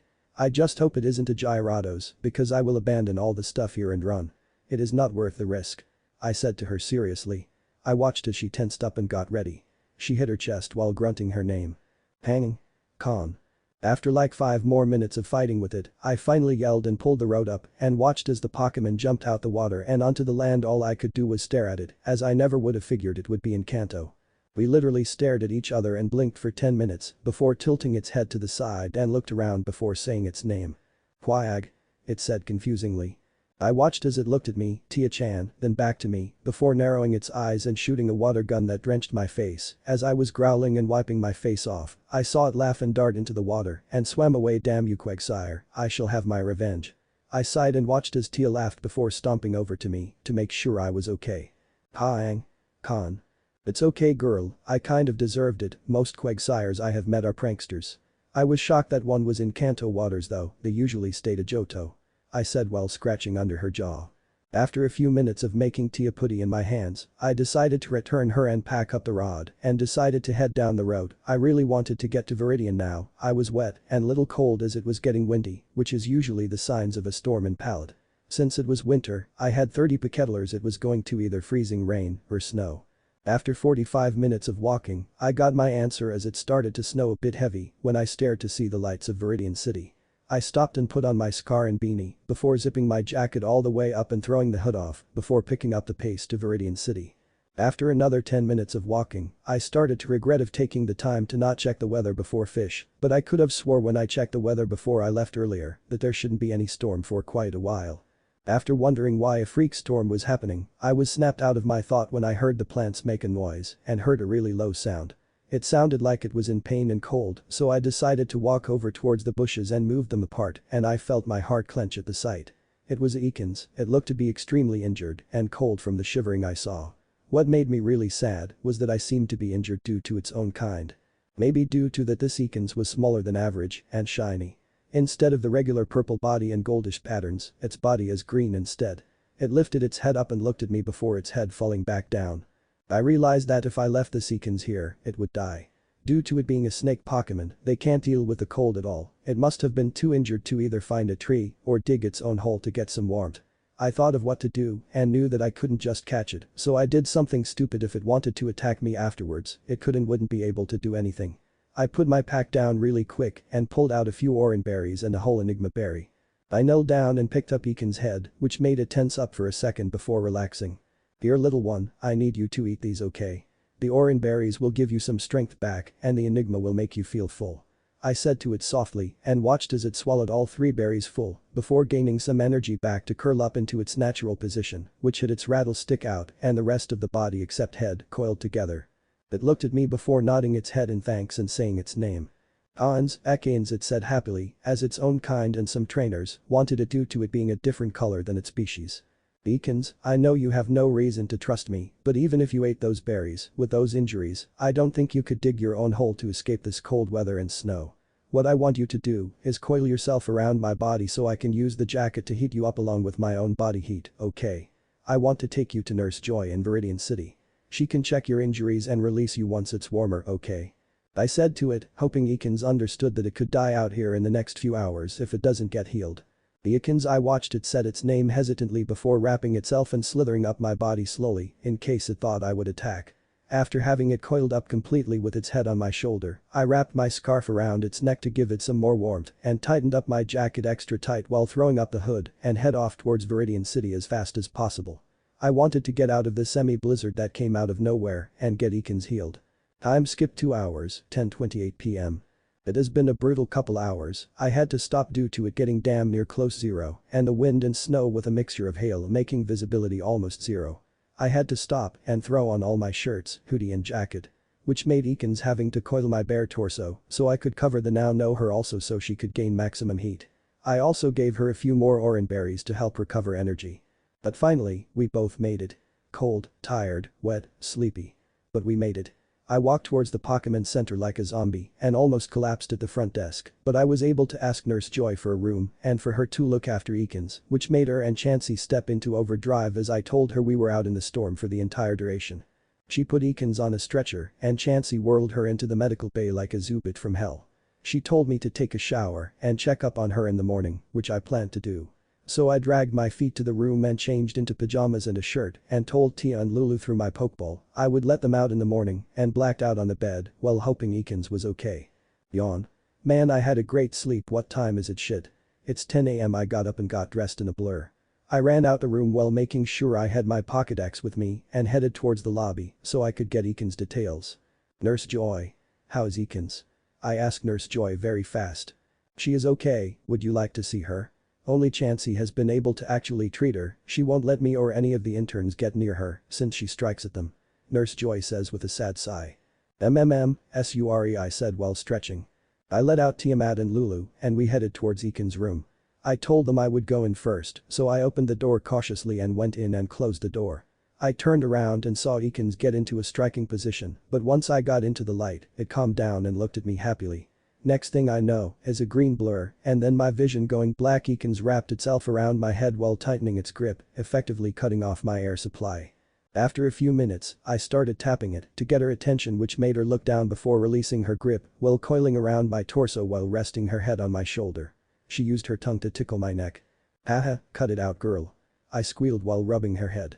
Again, she said happily while rubbing her head into my neck while using her tongue to tickle me. After a few minutes the door opened and in walked Tia and Lulu. Eakins got into an attack position but quit when I told her they were my Pokemon. I introduced her to Tia and Lulu. She got along with Lulu instantly, so I decided to take them out back to let Lulu play. After a few minutes and a quick conversation with Nurse Joy, I found the training area and watched as Lulu ran out being chased by Eakins. I sat between Tiamat's leg and rested a gaze at her body while pulling out my notebook to look over some notes I had on the types of berries and roots found in Viridian Forest. After a good hour of watching Lulu and Eakins play, I called them in for lunch. I led the three back to my room and took out Pakekau and filled them with different berries and an Enigma berry each. Within 10 minutes I giggled as I saw Lulu asleep in her mother's pouch, Tia asleep standing up, and Eakins asleep on top of the desk. I looked at the clock and saw it read 12:25, so I decided to take a small nap myself. Time skip. 2:49 p.m. I woke up when Lulu got out of her mother's pouch and jumped onto me. Ugh, I felt like I was going to hurl. Ugh. Lulu, don't do that, okay? That hurt, I whined. Kind. Lulu said sadly. It's okay girl, I know you didn't mean to hurt. Crap, we slept for a while. Return Lulu, Tia. I said while returned both Lulu and Tia to their pokeball. I looked to Eakins to see her looking at me and the pokeball intently.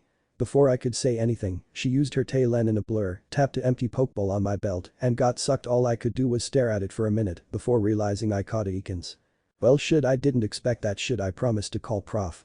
Oko. Well luckily I won't have to worry about it reaching my parents' ear. They usually get busy this time of year anyway. Thank God I don't have to stay in Pallet, for that shit gets tiring after a while, I said while sighing sadly. I thought I got over the fact they were busy this time every year, but I guess some part of me just hates it. Oh well, no time to dwell on it. I rushed downstairs only to meet an exploding roof. Really? Why me? Then some weird theme music started to play, so I looked around and guessed the music was coming from whoever exploded the roof. Prepare for trouble. Make it double. To protect the world from devastation. To unite all people within our nation. To extend our reach to the stars above. Jesse. James. Team Rocket, blast off at the speed of light. Surrender, now or prepare to fight. Meath, that's right. What in the actual fuck? A good 5 minutes go by as I stare at a dude who looks to be 20 with blue hair, a busty one-e-san with red hair, and a talking Meath. I did the only sensible thing a man could do. Ha ha ha ha, what the fuck was that? I laughed. GRR. This twerp is making fun of the motto. Jesse said to the other two. It seems so. Screw the twerp, Jess. Let's get the Pokemon, cuckoo. James said to Jesse and Meath. Yeah, he is probably a noob. Let's steal all the sick and easy Pokemon. Mia said to his two teammates. I stopped laughing and narrowed my eyes at these three fools. They think I am going to let them steal the Pokemon. They going to get they ass dropped. Tiamat. Stand by. I yelled as I threw Tiamat's Pokeball. Tiamat popped out in a battle-ready position while narrowing her eyes at the intruders. Look. The twerp has a rare Pokemon. Let's take it. Mia yelled at his two companions. Coughing Ekans, go. Jesse and James yelled while releasing their Pokemon. So you want to do a double battle? Fine then. Ekans. Go. I yelled while releasing my Ekans. Ekans popped out in all her glory while curling up in attack position while nodding towards Tiamat, letting know she was ready. Team Rocket however were slack-jawed. This twerp has two rare Pokemon. Oh. Boss will love this. Mia exclaimed daydreaming about him taking Persian's spot. Ekans coughing. Poison Sting Sludge attack. Jesse and James yelled while their Pokemon releasing a black sludge that flew through the air and purple needles towards Tia and Ekans. Okay. Tia. Dodge those moves and disable them both. Ekans. Dig underground and hit both with Poison Jab. I yelled towards Tia and Ekans, who nodded. Ekans dug underground and headed towards her closest target, Ekans. After she reached her target, she popped out the ground and made her opponent go into the air. She then followed it up with her tail glowing purple and jabbing Ekans in the head. She then finished it up with an iron tail to the head which effectively knocked her out and slithered towards Tia to help her out if needed. Tia dodged a sludge attack while seeing Ekans make short work of her opponent before disabling coughing so he couldn't use sludge again. She rushed into and used a combo of Leer and Comet Punch before using Circle Throw to send it toward Team Rocket, who got throw into a sparking panel which resulted in an explosion that resulted into. It looks like Team Rocket is blasting off Agent. The three idiots yelled. Words have failed me, I said while sweat dropping before I got bear hugged by Tia-chan and my vision blocked off by Ekans coiling around my head tight enough that I could breath still. Great job, girls. You two did a kick-ass job if I do say so myself. Both of you are strong. I praised both of them, which made them stand up in pride or in Ekans' case, rattle her tail in pride. I've been meaning to, but let me scan you really quick Ekans with my Pokédex, then I can give you a name if you want one. I said towards Ekans. She nodded her head for the Pokédex, but shook her head no for a nickname, but from the body language between Tia and her, she would like one when she evolves fine by me. I pointed the Pokédex towards Ekans and read what it said. Ekans, known as the Snake Pokemon. This Pokemon is a female. Has the ability Intimidate. Known moves. Poison Sting, Glare, Dig, Iron Tail. Egg moves. Poison Jab, unlocked, Poison Tail, locked. The color indicates as a shiny Pokemon. Wow, strong girl aren't ya? Well, welcome to the team Ekans. It is great to have you. I said while Tia nodded her head. I watched as Ekans shook a bit before tears came out of her eyes and proceeded to coil around my torso and nuzzle her head into my shirt. What a strange Pokemon. Okay, well you can stay like that if you want, girl. Tia, do you want to walk outside while Lulu sleeps in the Pokeball? I plan to hit up Viridian Forest. I heard there was some rare berries and roots there, plus there is a rumor going around that some other region flying types are there at the moment due to migration. Be a nice way to grab a new teammate, I said, which made Tia say her name before nodding. But nuzzled my hand, wanting a scratch under the jaw, so I obliged and scratched under her jaw for 10 minutes while she sighed and relaxed. Viridian Forest. After a 5-minute walk, which resulted in some old guy trying to teach me how to catch a Weedle really. A Weedle, I mean, I know I am a noob trainer, but I am not that bad. Anyway, I started walking around the forest, running into a few bug trainers who were really weak. All they had were Caterpie and Weedle. Shouldn't they be Beedrill and Butterfree by now? Oh well, made nice experience for both Tia and Ekans. Tiamat learned the move Drain Punch and Iron Tail. Which made me happy, as the pewter gym was a rock and ground type. I jotted down that we needed to perfect both moves before we took the gym. Ekans, on the other hand, didn't learn any new moves, but increased her stamina and power by double. I was extremely proud of her determination.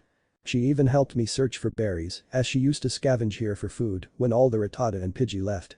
Shiver, the thought of her hunting other Pokemon scared me, but I knew they had to do it to survive. I am just glad she took to Pokekau very quickly. Anyway, after we found the supposed rare berries, I was disappointed as they were just chesto berries, but I took them anyway. Greedy much? Yup. But now I was on the hunt for Oran roots and hopefully some foreign flying types. Time skip. 5:28 p.m. Sigh. Nothing again and again and again and agent. ARGGH. No Oran roots, Pecha powder, interesting flying types, nothing. Granted, I did see a few Pidgeottos which are actually rare in Viridian. It's Uoli Pidgey and 2 Pidgeots, haven't seen many of the second stage. But I didn't want one as Skylanese Pidgeot was a fucking hell spawn. It would kidnap me mid-walk. It tried to feed me a caterpie more than once like I was its own hatchling shiver. As I was lost in my thoughts, Tia finished up the battle we were having with some douchebag with a samurai sword. His pincer got creamed like a boss. Which resulted in him stomping off while grumbling, "Pallet bullies whatever bro."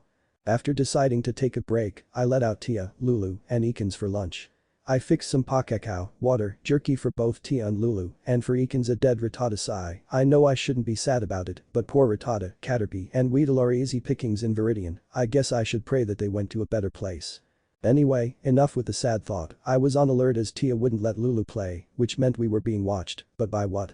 I looked around and couldn't see anything, but that was because it was landing on top of my head.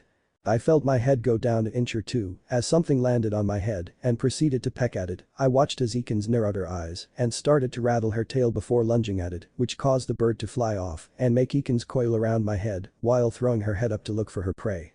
After prying Ekans off my head, I looked up and smirked because 10 feet in the air flew a Murkrow. Oh, joyous day. I was hoping I would find one before Johto. I watched it swoop down to attack Ekans, but I decided to have Tia interfere. No rules in non-official FIGHTS. Tia. Intercept with Crickle throw and pin into the ground, then Comet punch it. I yelled and watched as she nodded and grabbed Murkrow few feet from Ekans. She just looked at me in confusion before realizing what I did and slapped her tail on the ground angrily. Ekans. Ekans. Ekans hissed me while rattling her tail dangerously. Tut. Girl, I know you wanted to fight it, but you are at a severe disadvantage, and well, I am greedy. I wanted this thing badly. No rules in wild poke fights. I said while grinning, which made Ekans sigh and deflate a bit in sadness. I walked over to her and let her coil around my body. In exchange, I rubbed her head saying sorry to her. Sorry girl, but since you don't have any long-range attacks but poison sting right now, it would be a long drawn-out fight. And I want to get out of the forest soon. Some of the more dangerous Pokemon only come out then. I said to Ekans carefully, who understood what her trainer meant but was still sad. I looked over to Tia and saw that she had Murkrow on the ground unconscious, so I threw a dusk bowl at it and watched ding, signaling it was caught. Yada. I know I did it kind of underhanded, but to hell with it. I caught a Murkrow. I yelled while hugging Tiamat and rubbing both her and Ekans in thanks. I picked up Murkrow's ball before I froze. Fuck. I forgot Wild Beedrill. I returned Tia and blurred to the entrance with a pack of 20 Beedrills following me. Screw you forest. Believe it. I yelled while running through the building that lead to Route 2. I stopped and gathered air in my lung while looking at the time. 6:45, not bad. I could check out Route 22 really quick, maybe find a Mankey or water type there. I think the river connects there, also maybe find a cool Cursola or something, I said while walking towards Route 22. Route 22. After getting on Route 22 I was instantly challenged by a Sasuke-Chiha. HNN. What is the dope doing here? Sasuke-Chiha said to the resident genius me. All cocky like. HNN. I said back to him, effectively pissing him off. Fight me dope. Sasuke demanded he, this will be FUN. Sure, TME, I said to him and walked a few feet away. What are the rules, Chiha-sama? I said with sarcasm dripping from every word. Do want to, I will crush your pathetic Pokemon in the name of Chiha. Spearow, go. Sasuke said while throwing out a pathetic looking Spearow. Really? A Spearow? Sigh. Tiamat, crush this noob. I said while releasing Tia-chan from her Pokeball. She looked around before seeing her opponent was a Spearow. She snorted and got into position. How did you get that Pokemon dope? Better yet, once I win, you will hand it over to a real trainer. Sasuke said sounding like a total douchebag surprise. Hahaha. You win. Hahaha. Tiamat, end the poor thing's misery with Circle Throw, then finish it off with Drain Punch. I said while watching as the Spearow got caught while trying to avoid and KO it in seconds. Sasuke on the other hand looked livid. Oh, I wasn't supposed to beat you so fast, was I? Sucks for you. Chop it Chiha, I got shit to do. Tia, return. I said bored. Well, return Tia. Fine, dope. I will win this time. Blaze, go. Sasuke said while being pissed off and released his strongest Pokemon, Charmander. Jai-ire. Charmander said while narrowing its eyes at its opponent. Sigh. Ekans, destroy. I said while releasing Ekans. This fight will be over quick. Seems like Sasuke neglected the words I told the three of them when they started. Oh, WELL, time to make him eat humble pie. Charmander, Metal Claw. Sasuke said, making Charmander nod and rush towards Ekans while both his claws glowed with a silver aura. Ekans, dig, then glare, then poison jab, I guess, I said while realizing it was a bit overkill. Blaze. Ember down the tunnel, now. Sasuke said, but it was too late as soon as Blaze shot Ember into the tunnel. Ekans shot out the ground while glaring menacingly with glowing yellow eyes at Blaze that paralyzed him, then hit him square on the head with the iron tail, effectively knocking him out. "Good job, girl. Return. I will give you some berries later," I said, returning Ekans while showering her with praise. "She really is getting better, hopefully I can teach her how to counter Earthquake before Pewter City."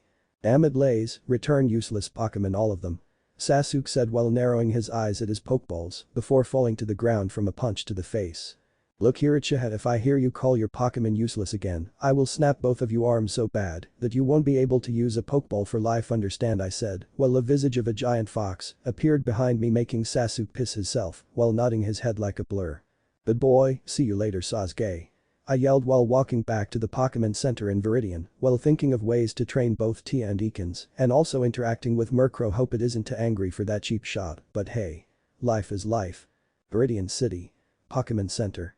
As I entered the Pokemon Center, I paled and gulped as I saw 4 figures standing there with a dark demonic aura surrounding them as the 2 women in the group saw me.